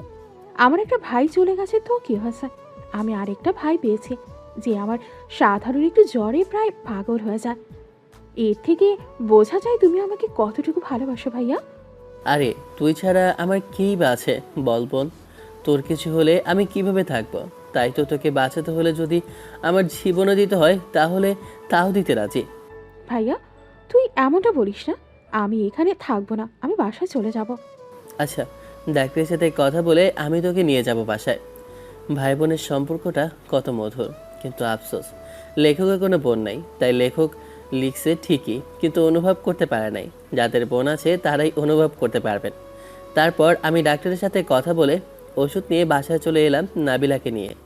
নাবিলার শরীর দুর্বল থাকায় আমি সিদ্ধান্ত নিলাম কিছুদিন ভার্সিটিতে যাব না। তাই বন্ধুদেরও জানিয়ে দিলাম ফোন করে। এদিকে মিম পরপর 2 দিন আমাকে আর নাবিলাকে না দেখতে পেয়ে ভাবে আমি হয়তো তার উপরে রাগ করেই ভার্সিটিতে আসি না। তাই মিম ভীষণ মন খারাপ করে ক্লাসে চলে গেল। প্রিন্সিপাল স্যার প্রত্যেকটা ক্লাসে গিয়ে ঘোষণা করে দিলেন আগামী 10 তারিখ ভার্সিটি থেকে ট্যুরে যাওয়া হবে। সবাইকে নিজ নিজ ক্লাস টিচারের সাথে যোগাযোগ করতে বলা হলো। একটু পর প্রিন্সিপাল স্যারকে সিয়াম কল করলো। আসসালামু আলাইকুম স্যার। ওয়ালাইকুম আসসালাম। সিয়াম, ভার্সিটিতে আসো না কেন? আমাদের ভার্সিটি থেকে সিদ্ধান্ত নেওয়া হয়েছে সামনের মাসের 10 তারিখ একটা ট্যুরে যাওয়া হবে। আসলে স্যার নাবিলা অনেক অসুস্থ, তাই ওর দেখাশোনা করতে হয়। আজকে তো কেবল 27 তারিখ, সামনের মাসের 10 তারিখ আস্তে আস্তে ঠিক হয়ে যাবে নাবিলা। আমরা অবশ্যই যাব, আমাদের নামটাও দিন। আচ্ছা ঠিক আছে, নাবিলার খেয়াল রেখো। আচ্ছা স্যার। এই বলে কলটা কেটে দিলাম। অনেকেই বলবে প্রিন্সিপাল স্যার কেন নাবিলার খোঁজ নিলেন। আসলে প্রিন্সিপাল স্যার আব্বুর বন্ধু, তাই নাবিলার খোঁজ নিলেন। এদিকে মিমের মন খারাপ, কারণ সিয়াম ভার্সিটিতে আসে না। যার সাথে কথা বলার জন্য ট্যুরে প্ল্যান করলো, প্রিন্সিপাল স্যারকে বোঝালো ট্যুরে যাওয়ার জন্য, কিন্তু এখন মনে হচ্ছে সিয়াম ট্যুরে যাবে না। সিয়ামের সাথে কাটানো মুহূর্তগুলোর কথা মনে করছে মিম, আর কান্না করছে। নিজের ভুল বুঝতে পেরে আরও কান্না করছে। এদিকে সিয়ামের আদর যত্নে নাবিলা অনেক সুস্থ হয়ে উঠেছে। নাবিলা কাল থেকে ভার্সিটিতে যেতে চাইলে সিয়াম বলে একেবারে 1 তারিখ থেকে যাবে। নাবিলা মেনে নেয়। এই 2 দিনে নাবিলা পুরোপুরি সুস্থ, তাই 2 ভাই বোনে রেডি হচ্ছে ভার্সিটি যাওয়ার জন্য। তারপর দুজনে বেরিয়ে পড়লাম ভার্সিটির উদ্দেশ্যে। মিম ভার্সিটিতে এসে অফিসে মন খারাপ করে বসে আছে। আজও সিয়াম আসেনি, তাই হঠাৎ দেখতে পেল বাইকে করে সিয়াম আর নাবিলা আসে। তাদের দেখে মিম মুহূর্তেই খুশি হয়ে গেল। সিয়াম নাবিলাকে ক্লাসের দিকে যেতে বলে বাইকটা পার্ক করতে যায়। নাবিলা ক্লাসের দিকে যাচ্ছিল, তখনই কিছু বকাটে বিরক্ত করছিল নাবিলাকে। দেখে মনে হচ্ছিল কিছুদিন হলো ভর্তি হয়েছে। যখন নাবিলার দিকে এগিয়ে যাচ্ছিল বকাটেগুলো, তখনই কেউ তাদের এলোপাতারি মারতে থাকে। সবাই তামাশা দেখছিল। বকাটের ছেলেগুলোকে নির্দয়ভাবে মারতে থাকে ছেলেটি। হ্যাঁ, ঠিক ধরেছেন, ছেলেটি হচ্ছে আমি। এক পর্যায়ে একটি ছেলে পুলিশকে কল করে আর এমপিকে কল করে। এক পর্যায়ে স্যার আর নাবিলা এসে আমাকে থামায়, আর সাথে সাথে পুলিশ আর এমপি চলে আসে। বকাটের ছেলেগুলো বলে, স্যার দেখুন, ওই ছেলেটা আমাদের বিনা কারণে মারছে। পেছন থেকে এমপি এসে বলছে, কে মেরেছে আমার ছেলেকে? তার কলিজা কত বড় আমি দেখতে চাই। তখনই আমি সামনে যাই, আর সাথে সাথে পুলিশ আমাকে সালাম দেয় আর বলে, স্যার আপনি এখানে? হ্যাঁ, আমি এখানে বিজনেসের পাশাপাশি পড়ালেখা করি, আর আমি ওদেরকে মেরেছি। মেয়েদের ডিস্টার্ব করছিল তাই। স্যার আপনি কেন কষ্ট করে কাজটা করতে গেলেন? আমাদেরকে বললেই তো পারতেন। আব্বুর অনেক দাপট ছিল এই এলাকায়, আর আব্বুর বড় বিজনেসম্যান ছিলেন, তাই সবাই চেনে আব্বুকে। আর আব্বুর পরে আমি বিজনেস করছি, তাই আমাকে সবাই সম্মান করে। পুলিশও তার বিপরীত নয়। সবাই অবাক হয়ে তাকিয়ে আছে। আমি বললাম, এখানে দাঁড়িয়ে দাঁড়িয়ে তামাশা করছো কেন তোমরা? যে যার মতো ক্লাসে যাও। আর যদি কখনো এমনটা অন্য কারোর সাথে হয়, তাদেরও এই হাল করব আমি। সবাই চলে গেল যার যার মতো ক্লাসে। এমপি স্যার এগিয়ে এলো আমার দিকে আর বলল, তুই কি মিস্টার আব্দুল রহমান স্যারের ছেলে সিয়াম? হ্যাঁ, তবে আপনার ছেলে আমার বোনের দিকে চোখ তুলে তাকিয়ে অনেক বড় ভুল করে ফেলেছে এমপি স্যার। আসলে ছোট মানুষ তো, ভুল হয়ে গেছে।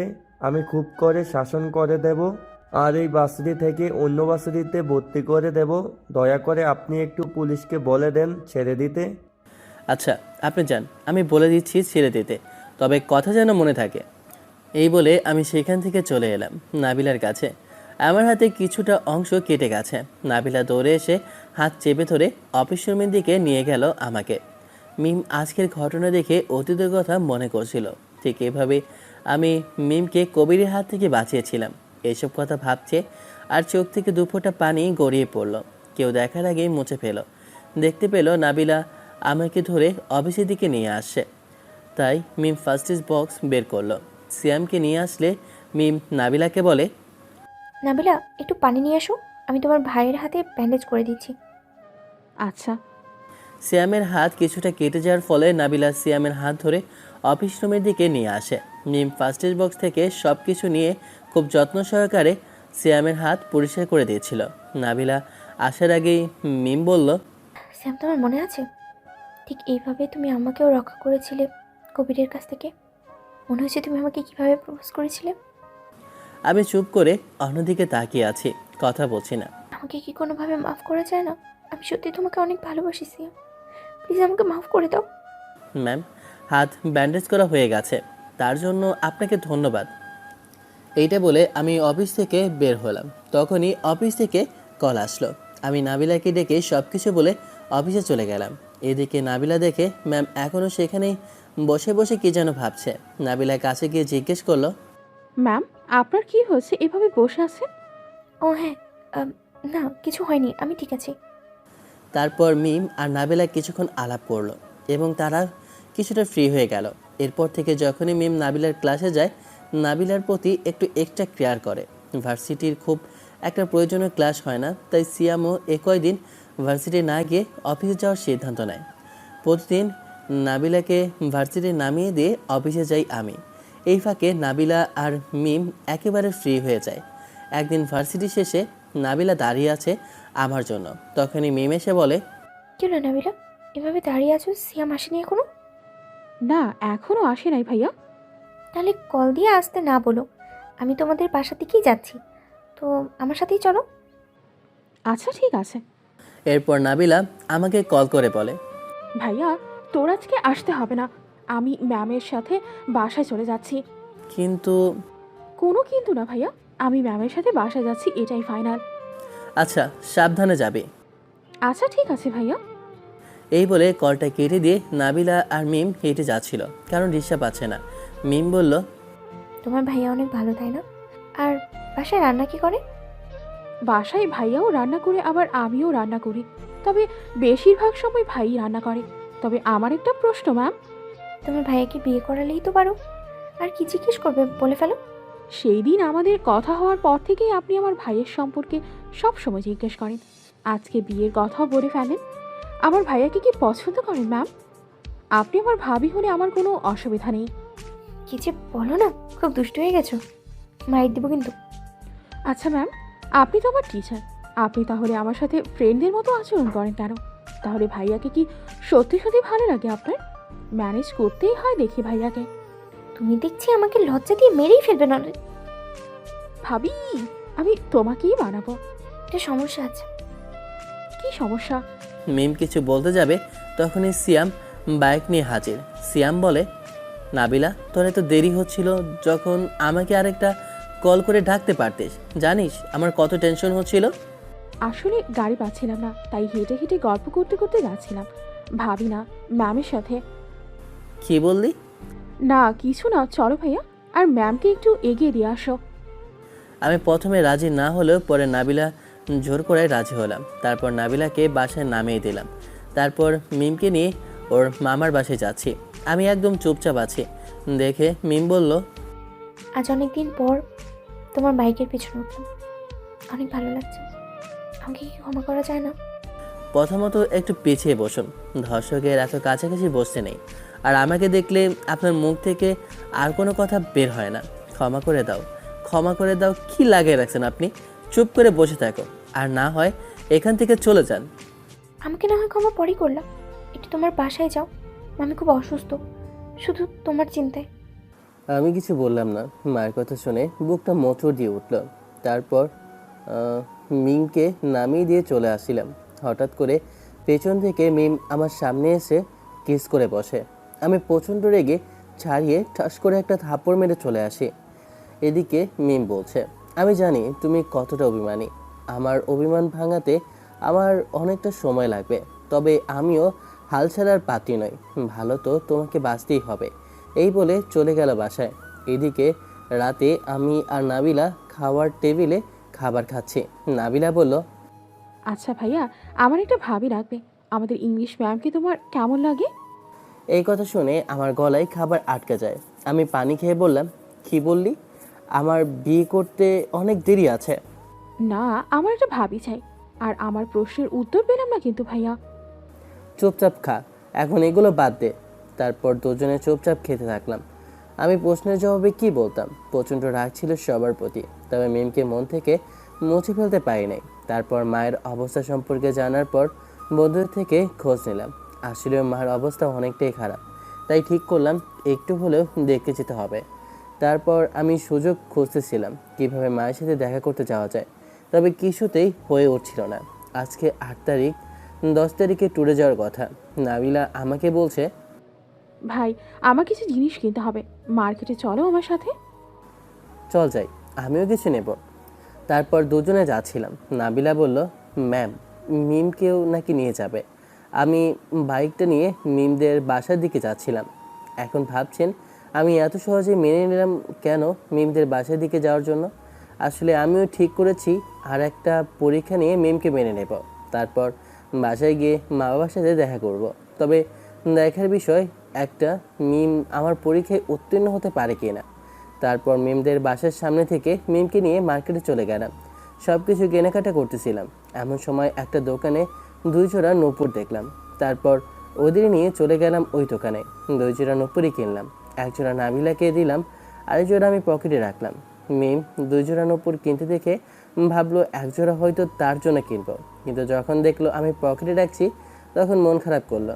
মিম ভেবেছিল আমি তাকে মেনে নিয়েছি মনে মনে, কিন্তু প্রকাশ করছি না।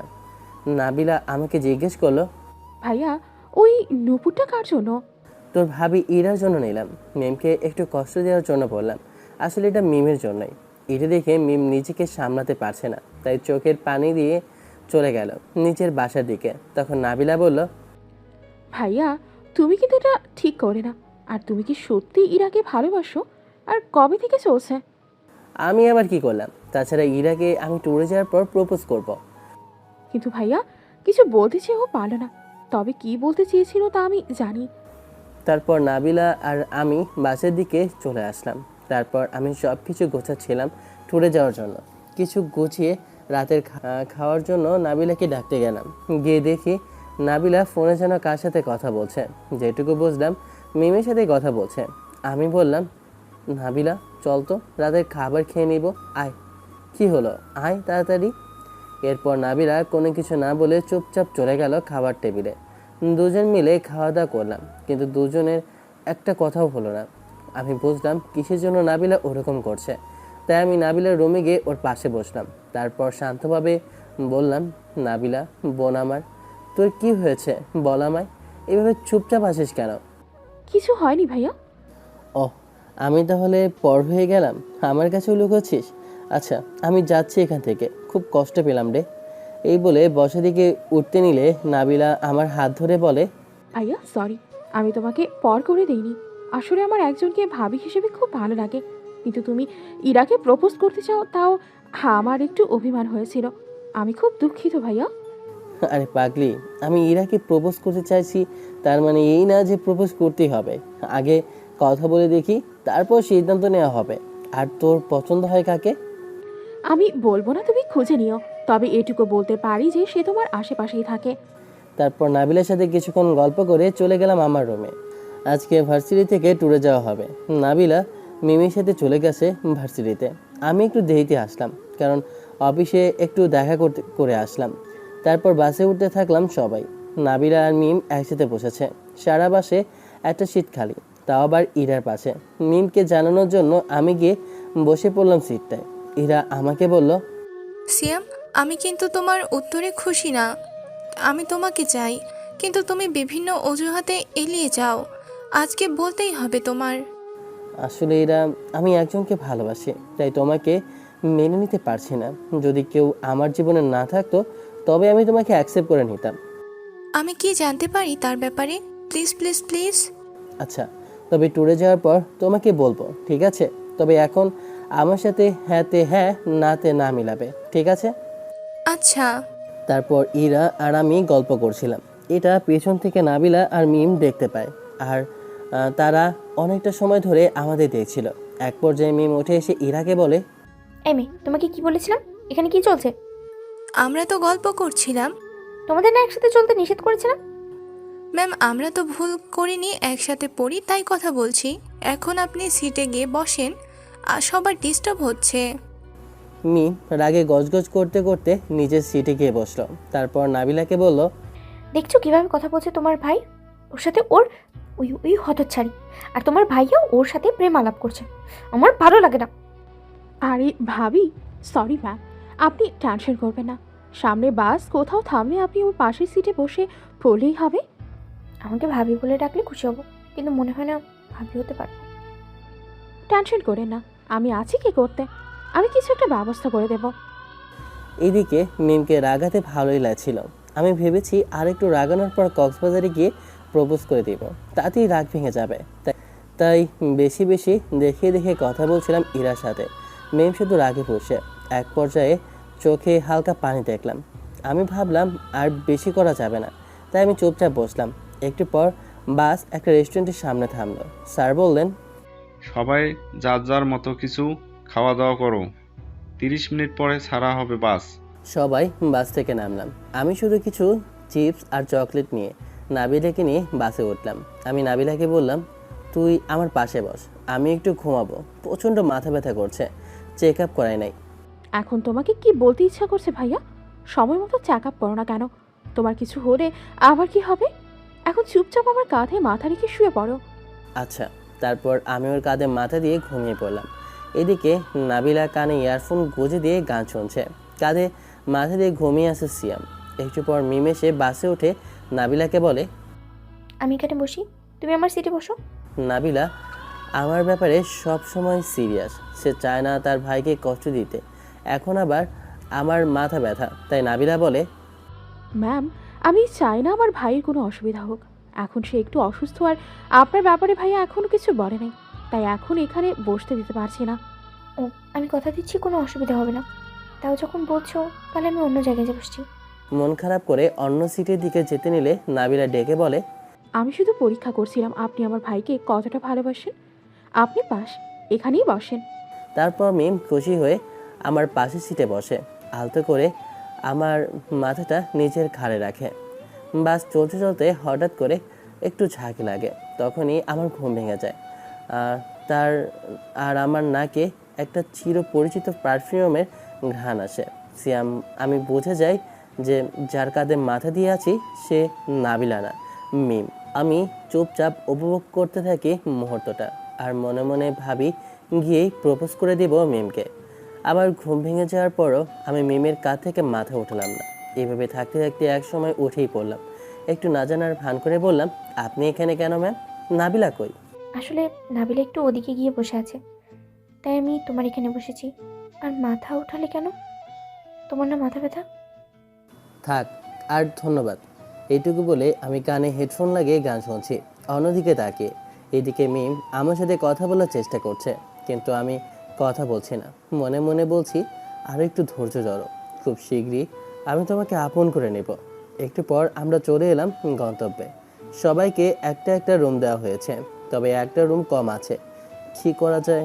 তখন স্যার মিমকে বললেন, মিস ম্যাডাম, আপনি যদি আপত্তি না করেন আপনার সাথে নাবিলাকে রাখতে পারেন। হ্যাঁ স্যার, কোনো সমস্যা হবে না। আমি আর নাবিলা একসাথেই থাকতে পারবো। তাহলে তো ভালোই। সিয়াম, তুমি ওই রুমে থেকো। এরপর সবাই রাতের খাবার খেয়ে ঘুমিয়ে পড়লাম। সবাই ক্লান্ত, তাই কেউ আজকে আর বের হয়নি। পরদিন সকাল সকাল আমি খুব ভালোভাবে রেডি হতে থাকলাম। আজকে মিমকে আবার প্রপোজ করব, আর তারপর বাবা মার কাছে যাব, যদি তারা আমাকে ভুল না বোঝে মাফ করে দেয়। তারপর সবাই সকালে নাস্তা করে বের হচ্ছিলাম, তখন ইরা এসে আমাকে ডাকলো। সিয়াম, একটু এদিকে আসবে? আচ্ছা আসি। আচ্ছা, আজকে এত ভালোভাবে রেডি হয়ে কি করতে যাচ্ছ? আর আমাকে না বলেছিলে তুমি সব কিছু খুলে বলবে এখানে এসে? হ্যাঁ বলেছিলাম, তবে এখন বলতে পারবো না, আমি একটু ব্যস্ত। এটা বললে তো মানছি না। আমি তোমার কথা মেনেছি, তোমাকেও আমার কথা মানতে হবে। এখনই সব বলবে। আচ্ছা, ওদিকের বেঞ্চে বসে কথা বলি। তারপর আমি আর নাবিলা বসলাম। তারপর আমি শুরু থেকে সবটা আস্তে আস্তে খুলে বললাম। আপনারা জানেন তাই আর বললাম না। সবটা বলা শেষ করে ইরার দিকে তাকিয়ে দেখি ইরার চোখে পানি। ইরা নিজের চোখে পানি মুছে বলল, আচ্ছা, তার মানে আমাদের মিম ম্যামি হচ্ছেন তোমার ফুফাতো বোন আর এক্স গার্লফ্রেন্ড। হ্যাঁ, আজকে আবার সব কিছু নতুন করে শুরু করব, তাই ফুলগুলো দিয়ে এখনই গিয়ে প্রপোজ করব।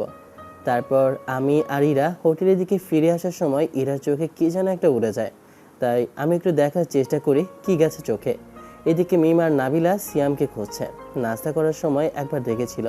তারপর তারা স্যারদের সাথে সবাই হোটেল থেকে বেরিয়ে সমুদ্রে পাড়া যায়। সবাই মজা করছিল, কিন্তু নাবিলা আর মিম চলে এলো সিয়ামকে খুঁজতে। কোথাও বাদ নাই। শেষ পর্যন্ত মিম বলে, আসো তো একটু পার্কের ওদিকটায় বসি। কোথায় গেল বাদরটা, আমি খুঁজে মরি। আচ্ছা ভাবি, চলে যাই। তখনই নাবিলা বলল, দাঁড়াও, আমি 2টা কোল্ড ড্রিঙ্কস নিয়ে আসি। খুব অস্থির লাগছে। আজকে ভাইয়াকে পেয়ে নিই একবার, তারপর দেখাবো। আচ্ছা যাও, আমি ওদিকটায় বসি। তারপর নাবিলা কোল্ড ড্রিঙ্কস আনতে চলে যায়। এদিকে মিম সামনে গিয়ে দেখতে পায় আমি আর ইরা দুজনেই খুব কাছাকাছি, তাই দ্রুত হেঁটে আমাদের দিকে যায়।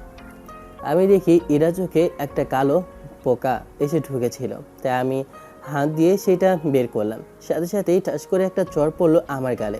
আমি অবাক হয়ে সামনে তাকাতেই দেখি মিম প্রচণ্ড রেগে আমাকে বলল, আসলে তুই একটা চরিত্রহীন লুচ্চা বদমাইশ। আমার প্রথমেই ভাবা উচিত ছিল তোর চরিত্রের সমস্যা আছে।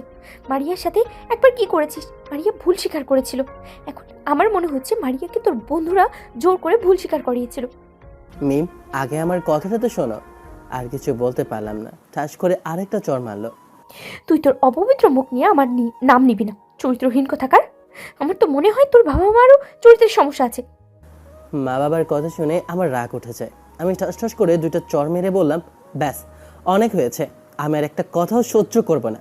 মা বাবাকে নিয়ে ওনারা কি তোর মা মামি হয় না? এই কথা কীভাবে বললি তুই? আমি তোকে আজকে মেনে নিতে চেয়েছিলাম, কিন্তু এটা আর কখনো সম্ভব না। এই বলে আমি সেখান থেকে চলে আসলাম আমার রুমে। নিজেকে শান্ত করার চেষ্টা করতে থাকলাম। এমন সময় একটা কল আসলো অফিস থেকে। হ্যালো আঙ্কেল, কি হয়েছে বলুন। বাবা, কালকেই তোমাকে এখানে থাকতে হবে সকাল 10টার মধ্যে। অনেক বড় একটা ডিল আছে। আচ্ছা, আমি আজকেই রওনা দিচ্ছি। আচ্ছা বাবা, আসো। তারপর আমি প্রিন্সিপাল স্যারের কাছে গেলাম। আমি আজকে চলে যাব এই বিষয় নিয়ে কথা বলতে। এইদিকে মিম চর খেয়ে দাঁড়িয়ে কান্না করছে।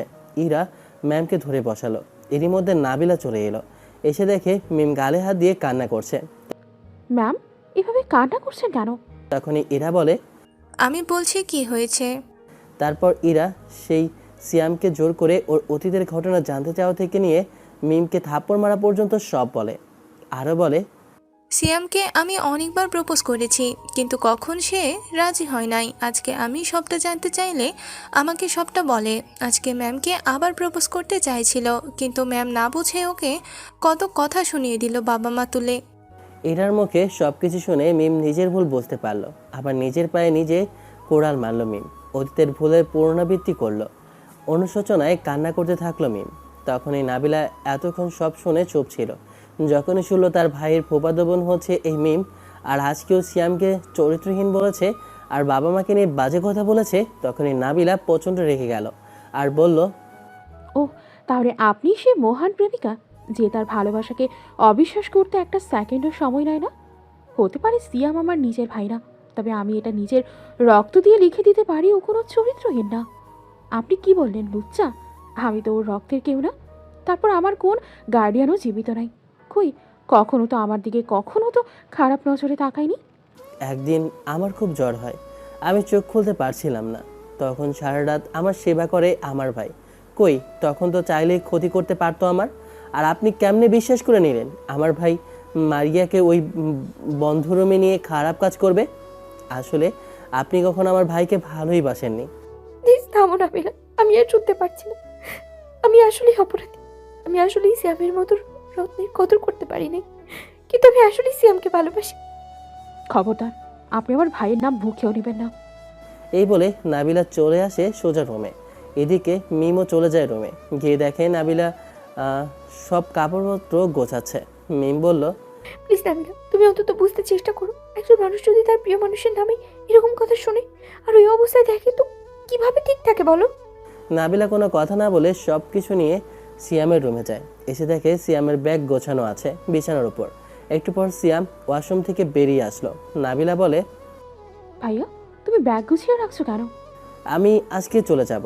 অফিস থেকে ফোন করেছিল আমাকে কালকে সকালে উপস্থিত থাকতে হবে।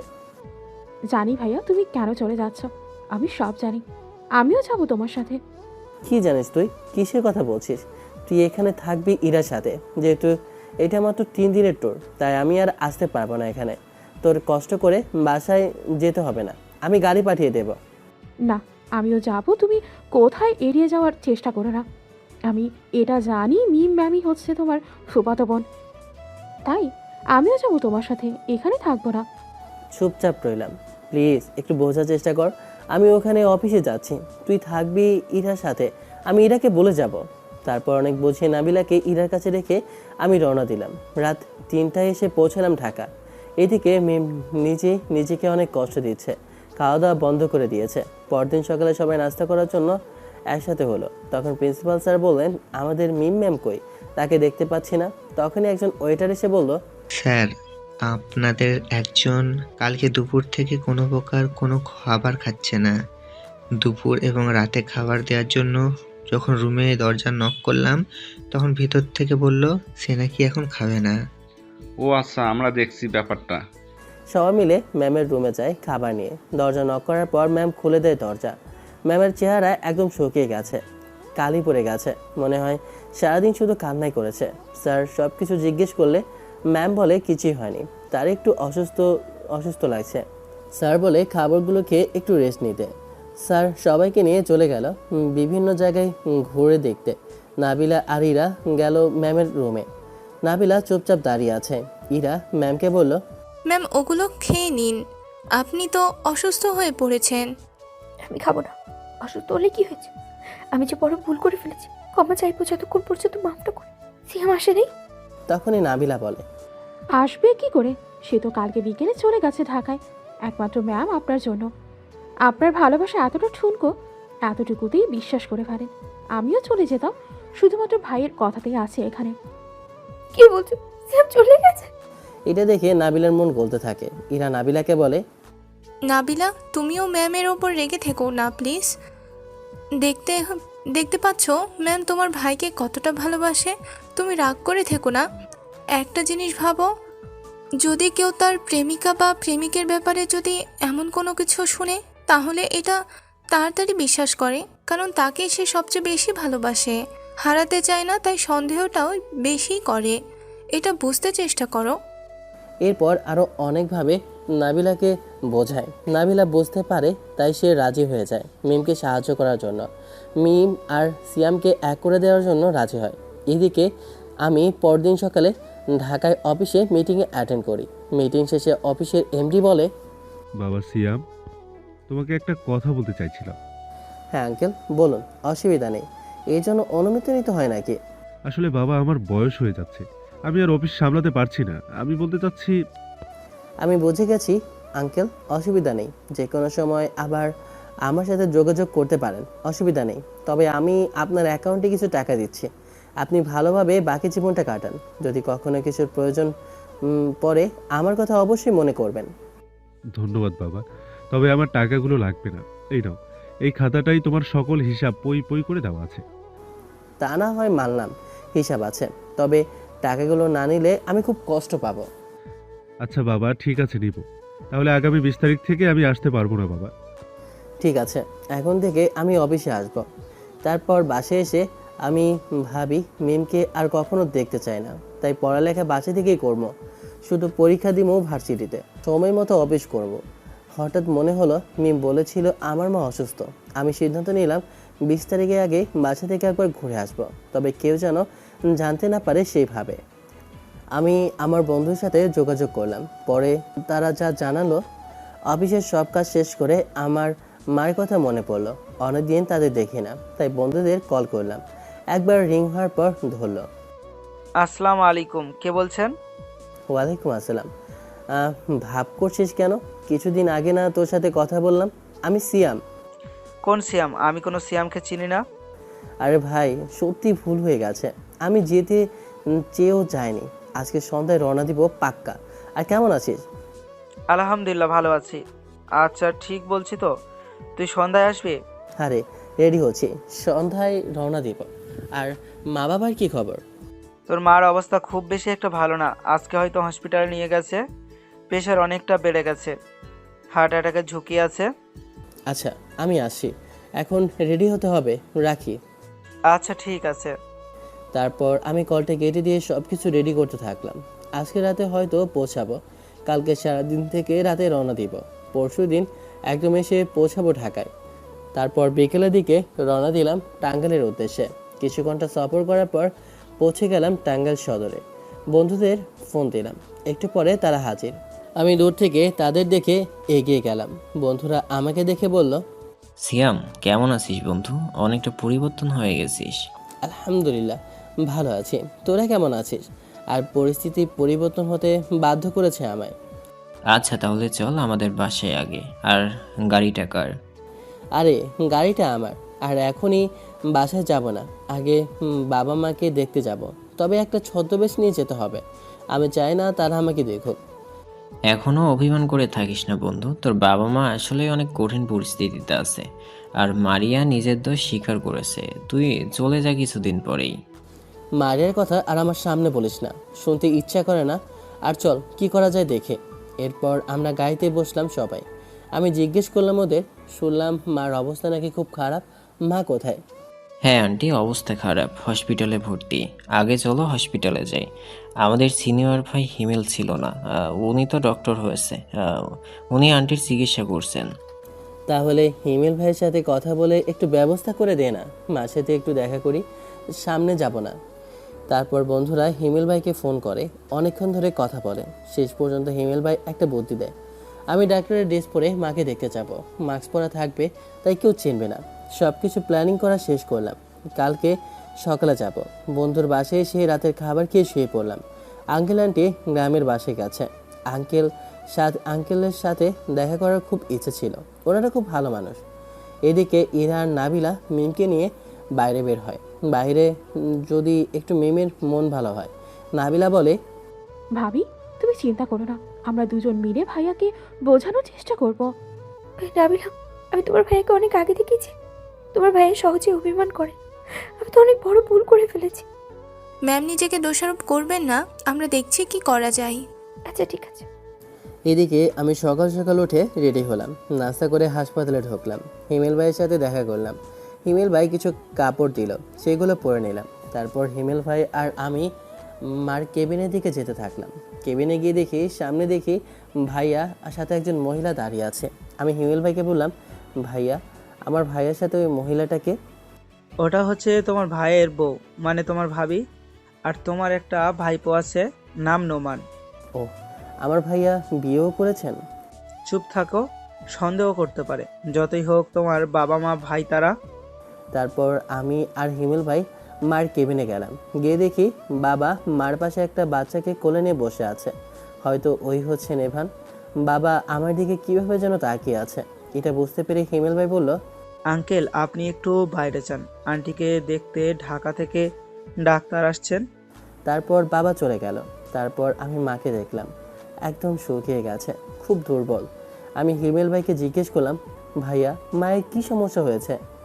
আন্টির অতিরিক্ত টেনশনের ফলে হার্টের সমস্যা দেখা দিয়েছে। হার্টে রিং পরাতে হবে, অনেক টাকা প্রয়োজন। আর তোমার ভাইয়ের কোম্পানিটাও অনেক লস খেয়েছে। তোমার বাবারও চাকরি শেষ, তাই এখন চিকিৎসা করাতে পারছে না। আপনি আমার মার চিকিৎসার ব্যবস্থা করুন, সব টাকা আমি দেব। আচ্ছা, সেটা বিষয়ে অফিসে আলোচনা করছি। এখন যাব। তোমাকে দেখলাম মা ঘুমিয়ে আছে, একটু পর জেগে উঠলো। আমাকে দেখে বলল, বাবা, তোমাকে চেনা চেনা লাগছে কেন? আমি চুপচাপ থাকলাম। কথা বললে বুঝে ফেলতে পারে আমি সিয়াম, তাই কথা বললাম না। হিমেল ভাই তখন বলল, ইনি হচ্ছেন একজন ডাক্তার, ঢাকা থেকে আসছেন। তারপর কিছুক্ষণ পর সবাই আসলো। আমি চলে গেলাম হিমেল ভাইয়ের রুম। আমি হিমেল ভাইকে বললাম, ভাই, যত টাকা প্রয়োজন আমি দিব, এখন আপাতত এই 5 লাখ টাকা রাখেন, আমি আরও লাগলে পরে দিব। এতগুলো টাকাই নিয়ে আসি। টাকা না হয় দিলে? যদি আমার কাছে জিজ্ঞেস করে এতগুলো টাকা কে দিল, তাহলে আমি কি বলবো? ভাই, আপনি একটু ম্যানেজ করে নিন। এরপর আরও কিছুক্ষণ কথা বলে চলে আসলাম হাসপাতাল থেকে। আসার সময় ভাই আমার দিকে কেমন করে তাকিয়েছিল। আমি ভয়ে ভয়ে চলে আসলাম, যদি চিনে ফেলে। রাতে বন্ধুদের থেকে বিদায় নিয়ে ঢাকার উদ্দেশ্যে রওনা দিলাম। ওখানে মনে হলো নাবিলা তো কালকে ফিরবে, গাড়ি পাঠিয়ে দেওয়ার কথা ছিল।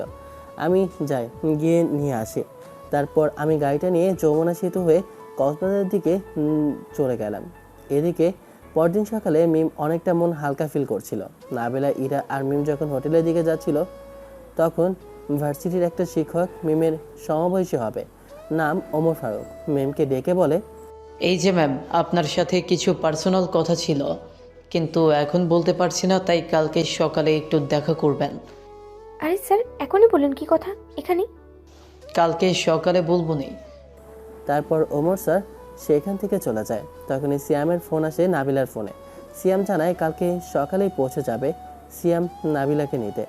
নাবিলা মিমকে এটা জানালে মিম খুশি হয়, সিয়ামকে আবার দেখতে পাবে, ক্ষমা পাওয়ার সুযোগ পাবে আরেকবার। এইদিকে সিয়াম আসার সময় বন্ধুদের কথাগুলো মনে করতে থাকে।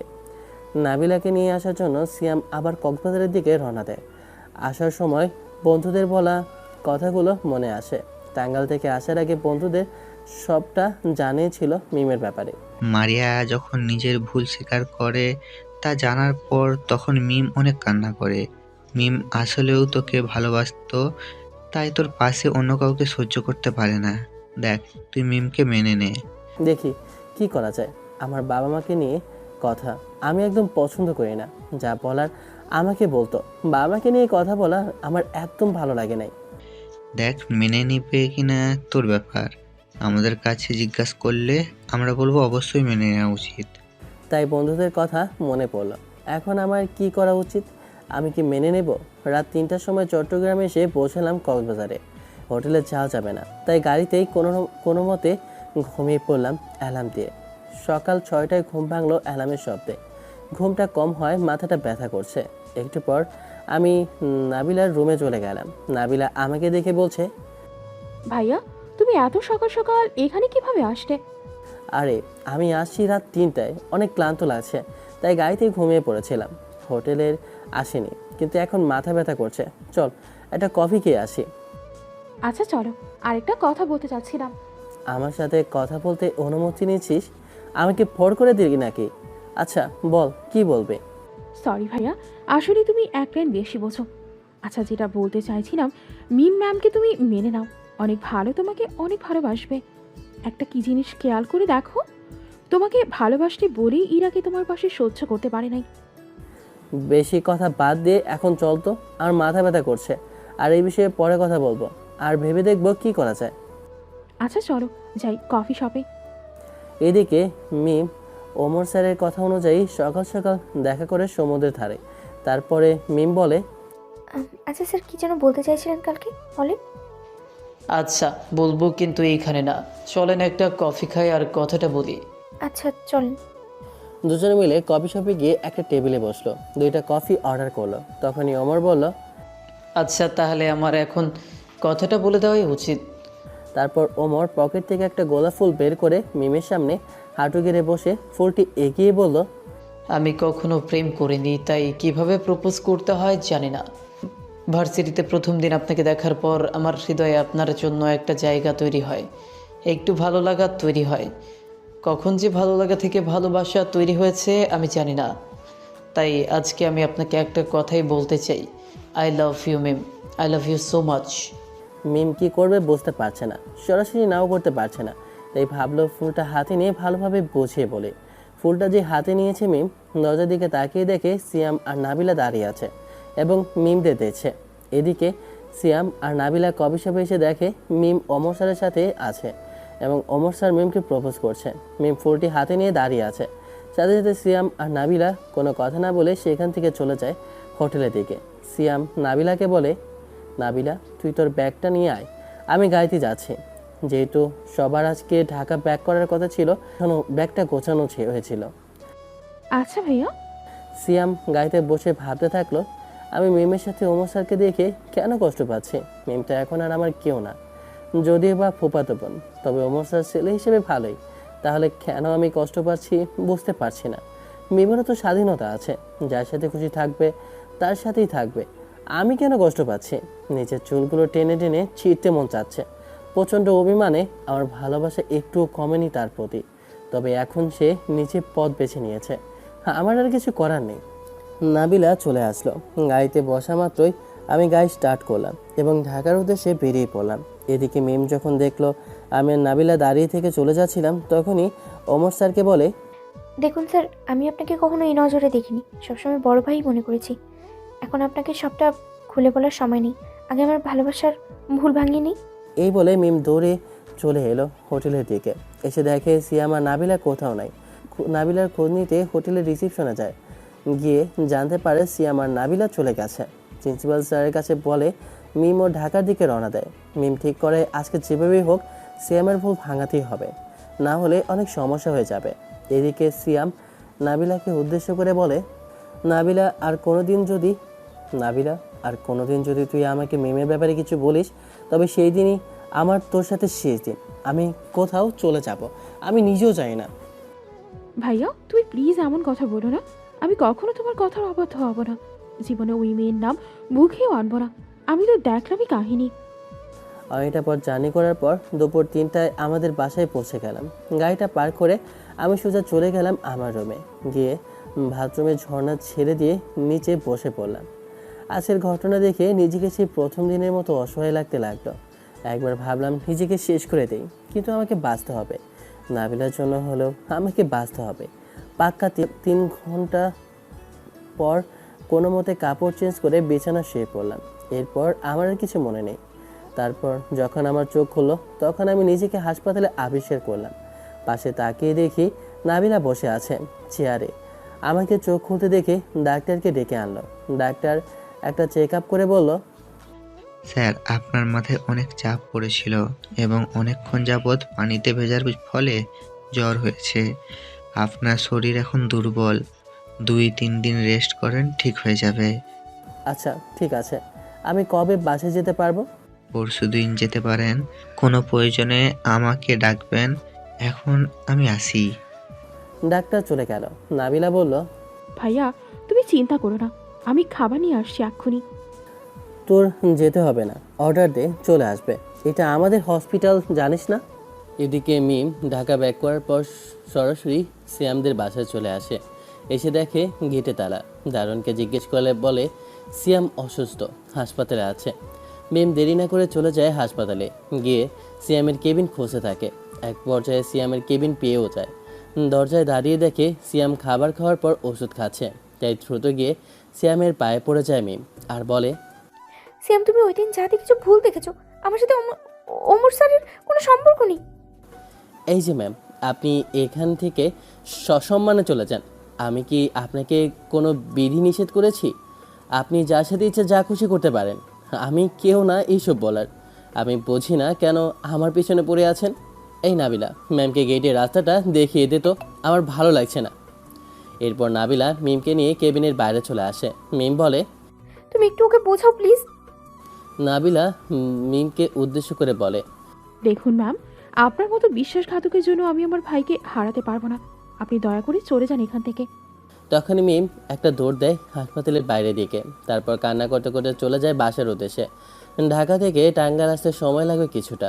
তারপরও মিম রওনা দেয় টাঙ্গাইলের উদ্দেশ্যে। এদিকে নাবিলা মিমকে দৌড়াতে দেখে কিছুটা চিন্তায় পড়ে যায়, যদি কোনো গাড়ি এসে ধাক্কা দেয়। কিন্তু পরে আবার মনে হয় তার ভাইয়ের সাথে মিম বিশ্বাসঘাতকতা করেছে, তার জন্য চিন্তা করে কি হবে। কিন্তু আবার মনে হয় না একজন মানুষকে এভাবে কিভাবে ছেড়ে যাওয়া যায়। নাবিলা দুটানায় পড়ে যায়। এদিকে প্রিন্সিপাল স্যার চিন্তা করছে, সবাই এভাবে চলে যাচ্ছে কেন? কোনো কারণ তো নিশ্চয়ই আছে। কোথায় সিয়ামকে ফোন করলো, যেহেতু সিয়াম সবার আগে চলে এসেছে এবং পরে গিয়ে নাবিলাকেও নিয়ে এসেছে। কল রিং হওয়ার পর নাবিলা কলটা ধরলো। আসসালামু আলাইকুম স্যার। ওয়ালাইকুম আসসালাম। নাবিলা, সিএম কোথায়? স্যার, ভাইয়া তো অসুস্থ, অনেক হসপিটালে আছে, 2 দিন পরে বাসায় যেতে পারবে। আচ্ছা, তাহলে আমরা আজকে ঢাকা ব্যাক করব। তারপর আমি আসছি সিএমকে দেখতে। আচ্ছা স্যার। প্রিন্সিপাল স্যার কলটা কেটে দেয়। আবার এদিকে অমর স্যার একটু অবাক হয়ে যায় মিমের ব্যবহারে। কিছুতেই বুঝতে পারছে না মিম কি বলে গেল, আর এভাবে চলে যাওয়ার মানেই বাকি। তাই মিমের ব্যাপারে একটু খোঁজ নিল, কিন্তু জানতে পারলো মিম ঢাকা চলে গেছে। তাই মিমের সাথে সবসময় থাকতো ইরা আর নাবিলা। নাবিলাও নাই, তাই ইরাকে ডেকে জিজ্ঞেস করলো, আচ্ছা, এটা তুমি কি মিম ম্যাডাম আর সিয়ামের সম্পর্কে কিছু বলতে পারো, যেহেতু সিয়ামকে দেখার পরে মিম চলে গেছে? তারপর ইরা এক এক করে সব কিছু বলে মিম আর আমার ব্যাপারে স্যারকে। সবটা শুনে স্যার একটু লজ্জিত হলো। ঠিক করলো ঢাকায় ফিরে এসে মিম আর সিয়ামের সাথে দেখা করে ওদের মধ্যকার সব মনোমালিন্য ঠিক করে দেবে। তাই প্রিন্সিপালের স্যারের কাছ থেকে সিয়ামের ঠিকানা নেওয়ার জন্য যায় অমর স্যার। জানতে পেরেছে আমি খুব অসুস্থ, হসপিটালে আছি। ঢাকায় ফিরে প্রিন্সিপাল স্যার দেখা করতে যাবেন আমার সাথে। অমর স্যার বলে তাকেও নিয়ে যেতে। প্রিন্সিপাল স্যার রাজি হয়ে যায়। অপরদিকে মিম সরাসরি সিয়ামের বাসায় যায় টাঙ্গাইলে। মিমের বাবা মাও ছিল এখানে। মিমকে কান্না করতে দেখে সবাই বলে, কি হয়েছে মামুনি, তুমি এভাবে কোথা থেকে আসলে? তারপর সবাইকে মিম সবটা খুলে বলে। সবটা শুনে সবাই সিদ্ধান্ত নেয় কালকেই সবাই ঢাকায় যাবে। এদিকে ঢাকায় এসে প্রথমে প্রিন্সিপাল স্যার আর ওমর স্যার চলে আসে হসপিটালে। প্রিন্সিপাল স্যার কিছুক্ষণ কথা বলে চলে যান। ওমর স্যার বলেন, আমি কিছুক্ষণ পরে যাব। প্রিন্সিপাল স্যার চলে যাওয়ার পর ওমর স্যার বলেন, সিয়াম, আমি তোমাকে একটা কথা বলতে চাই। আমি যদি জানতাম তুমি আর মিম ম্যাম রিলেশনে আছো, তাহলে কখনোই মিমকে প্রপোজ করতাম না। রিলেশনে আছি মানে? মিম তো সব বলল, তুমি আর মিম নাকি রিলেশনে আছো। আমাকে ভালোভাবে বুঝিয়ে বলল। আসলে আমি না জেনে মিমকে প্রপোজ করে বসেছিলাম। স্যার, এসব আপনাকে কে বলেছে? মিম আমাকে সব কিছুই বুঝিয়ে বলেছে। আমি আমার ভুলটা বুঝতে পেরেছি। আমি তোমাদের মাঝে কোনো দূরত্ব সৃষ্টি করতে চাইনি। তুমি ভুল বুঝে থেকো না, আমি আসছি। তারপর নাবিলা বলল, ভাইয়া, তাহলে কি আমরা ভুল করলাম, না বুঝে মিম ম্যামকে এভাবে তাড়িয়ে দিলাম? চিন্তা করো না, ও কোথায় গেছে আমি জানি। ওর কাকার বাসায় গেছে। ওর কাকার বাসা ঢাকাতেই, তাই চিন্তা করতে হবে না। আমাকে একটু পর ছুটি দেওয়া হলো, আমি বাসায় চলে গেলাম। এভাবে আমি একটু সুস্থ হয়ে উঠলাম। আমি আর নাবিলা বসে আছি সোফায়। এমন সময় বাসায় কলিং বেলটা বেঁচে উঠল। নাবিলা দরজা খুললো। আমি বললাম, নাবিলা, কে এসেছে রে? নাবিলা কিছু বলছে না দেখে আমি গেলাম দরজা থেকে। তখনই দেখি বাবা, মা, ভাইয়া, ভাবি সবাই আছে। তখনই বাবা আমার দিকে এগিয়ে এসে একটা ঠাস করে চড় দিল গালের মধ্যে এবং জড়িয়ে ধরে বলল, আমরা না হয় একটু ভুল বুঝে তোর প্রতি অন্যায় করে ফেলেছি, তাই বলে কি আমাকে ক্ষমা করতে পারবে না? তোর মা কতটা অসুস্থ ছিল, তোর জন্য চিন্তায় একেবারে বিছানায় পড়ে গিয়েছিল। কিভাবে পারলি আমাদের ভুলে থাকতে? আচ্ছা আমি তোর পায়ে পড়ছি, তাও একটু কথা বল আমার সাথে। আমি চুপ করে আছি বাবার কথা শুনে। মা বাবা, তোমরা কি বলছো এসব? তোমাদের প্রতি আমার কোনো রাগ নেই, এসব বলে আমাকে পাপী বানিও না। তোমরা হয়তো ধোকায় পড়ে এইসব বলে ফেলছো। তাছাড়া আমি তোমাদেরকে মাফ করে দিয়েছি। এই বলে সবাইকে জড়িয়ে ধরলাম। তখনই ভাইয়া বলল, আমি গরিব বলে আমাকে ভুলে গিয়েছিস?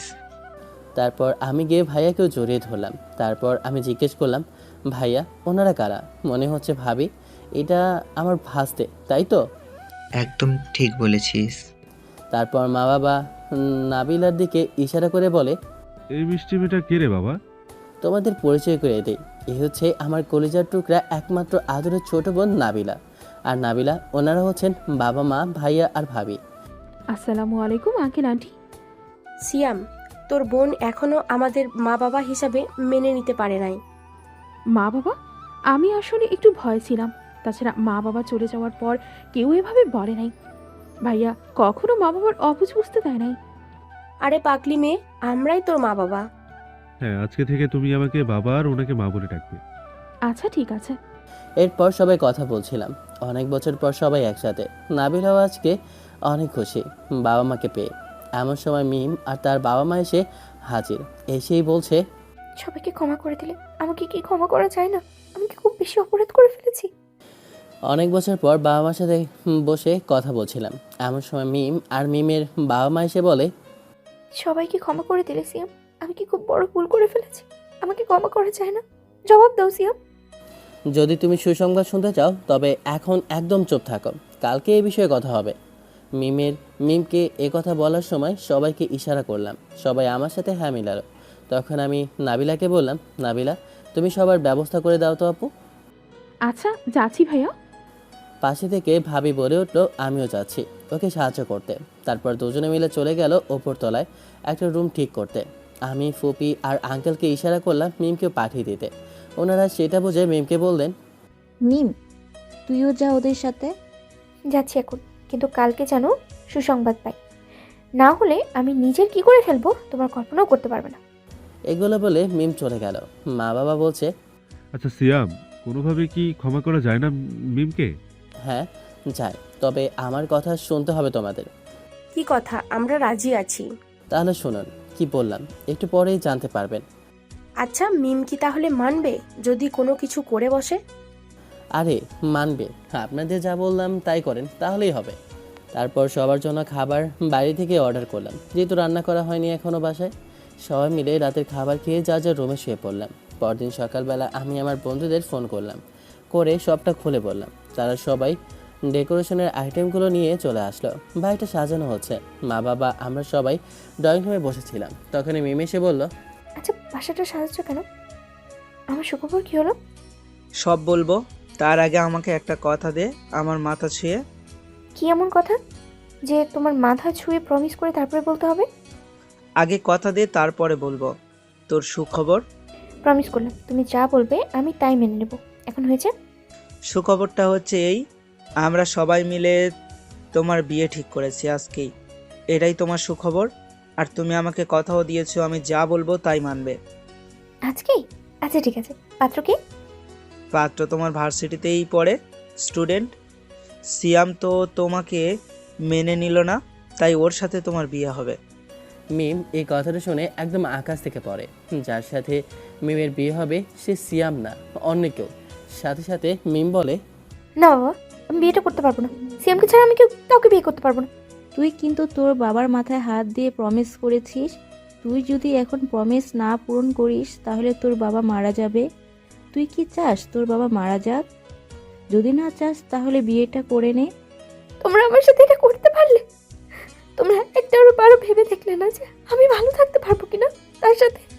আর তোমাদের কি বলবো, যেখানে সিএম নিজেই আমাকে দূরে করে দিচ্ছে, ওদের সবকিছু ভুলে গেছে। আচ্ছা মা, এখন রুমে যাও। আর ভুলেও পালাতে বা নিজের ক্ষতি করার চেষ্টা করো না, তাহলে আমি হয়তো বেঁচে থাকতে পারবো না। আমি আর নিজেকে কি করবো? এখন তো আমি আর নিজের নেই, আমি জীবন্ত লাশ হয়ে বেঁচে আছি না। এই বলে মিম কান্না করতে করতে চলে গেছে রুমে। এসেই দরজা আটকে দিয়ে কান্না করছে। এদিকে আমি মনে মনে বলছি আর একটু সময় অপেক্ষা করো যান, আমি সত্যি তোমার কষ্ট আর নিতে পারছি না, খুব দ্রুত তুমি আমার হবে, আর তো মাত্র কিছুক্ষণ। তারপর কোনো প্রকার খুব বেশি আনুষ্ঠানিকতা ছাড়াই বিয়ের কাজ সম্পন্ন করতে যাচ্ছি, শুধুমাত্র বন্ধুরা আর পরিবারের লোকজন। সন্ধ্যায় ভাবি আর নাবিলা গিয়ে মিমকে সাজিয়ে নিচে নিয়ে আসলো। তখন মিম আমাকে চোখে চোখে খুঁজছে, এই আশায় যে আমি কখন যেন এসে বলবো, মিম আমি তোমাকে হারাতে চাই না, প্লিজ চলো আমরা বিয়ে করে ফেলি। চারদিকে আমাকে খুঁজে থাকে মিমের দু চোখ, আর চোখ দিয়ে পানি পড়তে থাকে। পাশে বসা পাত্রীর দিকে একবারও তাকায় না মিম। একটু পর কাজী সাহেব আসলো, বিয়ের কাজ শুরু করলো। এখন মিমের ভেতরে আশা ভরসা সব একদম ভেঙে চুরমার হয়ে গেল, আমাকে একদম হারিয়ে ফেললো। কাজী সাহেব বিয়ের কাজ শেষ করে চলে গেলেন। মিম অনেক কান্না করছে, সবাই দাঁড়িয়ে আছে। হঠাৎ মিম চোখ তুলে দেখে পাশে বসা ছেলেটার হাতে আমার মতো একটা দাগ। না, এটা ভুল হতে পারে না, এটাই আমি। হঠাৎ করে মিম আমাকে খুব শক্ত করে জড়িয়ে ধরে। সবাই অবাক আর লজ্জা পেয়ে ওখান থেকে চলে যায়, নাবিলা বাদে। মিম বলে, কেন আমাকে কষ্ট দিলে? কেন? জবাব দাও। আমি আজকে তোমাকে না পেলে আমি নিজেকে শেষ করে দিতাম। তুমি বুঝতে পারলে কেমন করে আমি সিয়াম? আমার ভালোবাসা ভুল হতে পারে না, তাই আল্লাহ আমাদের হ্যাক করে দিয়েছে। প্রায় 2 মিনিট পর নাবিলা পাশে থেকে, এটা ড্রয়িং রুম ভাবি, একটু সাবধান। আমি যাই তাহলে। নাবিলার আওয়াজ পেয়ে দুজনে আলাদা হয়ে যায়। আর লজ্জা পেয়ে মিম বলে, সব দোষ তোমার, তুমি আগে আমাকে বলে দিলে না কেন এমন হতো না তো। এখন রুমে চলো। সব দোষ নন্দঘোষ, আমি তো সারপ্রাইজ দিয়ে চেয়েছিলাম, কিন্তু তুমি ধরেই ফেললা। হয়েছে, এখন আর বলতে হবে না, এখন শুধু প্রতিশোধ হবে। যত কষ্ট পাইছি না আমি, ততটা কষ্ট দেব। তারপর রুমে গিয়ে দরজা দেওয়া মাত্র আমার উপর আক্রমণ চললো। এই ছাড়ো, মেরে ফেলবে নাকি? এখন আর কোনো ছাড়াছাড়ি নেই, অনেক কষ্ট দিয়েছো, সব উসুল করবো এখন। তারপর আমি আস্তে আস্তে গিয়ে 4 ঠোঁট এক করে দিলাম, আস্তে আস্তে আরেকটু গভীরে। আর তারপর মেতে উঠলাম এক আদিম খেলায়। এর পরেরটুকু জানতে হলে বিয়ে করেন অথবা ইতিহাস বইয়ের পৃষ্ঠা নং ৪৪ ভিজিট করেন। এভাবেই পূর্ণতা পায় সিয়াম আর মিমের প্রেম কাহিনী। তো গল্পটা কেমন হলো অবশ্যই কমেন্ট করে জানাবেন। ভালো লাগলে অবশ্যই ভালো কমেন্ট করবেন, আর খারাপ লাগলেও ভালো কমেন্ট করবেন, যাতে পরবর্তীতে আরও ভালো গল্প দিতে পারি। আর ভালো থাকবেন, সুস্থ থাকবেন। আল্লাহ হাফেজ, tata, bye bye, have fun, খোদা হাফেজ।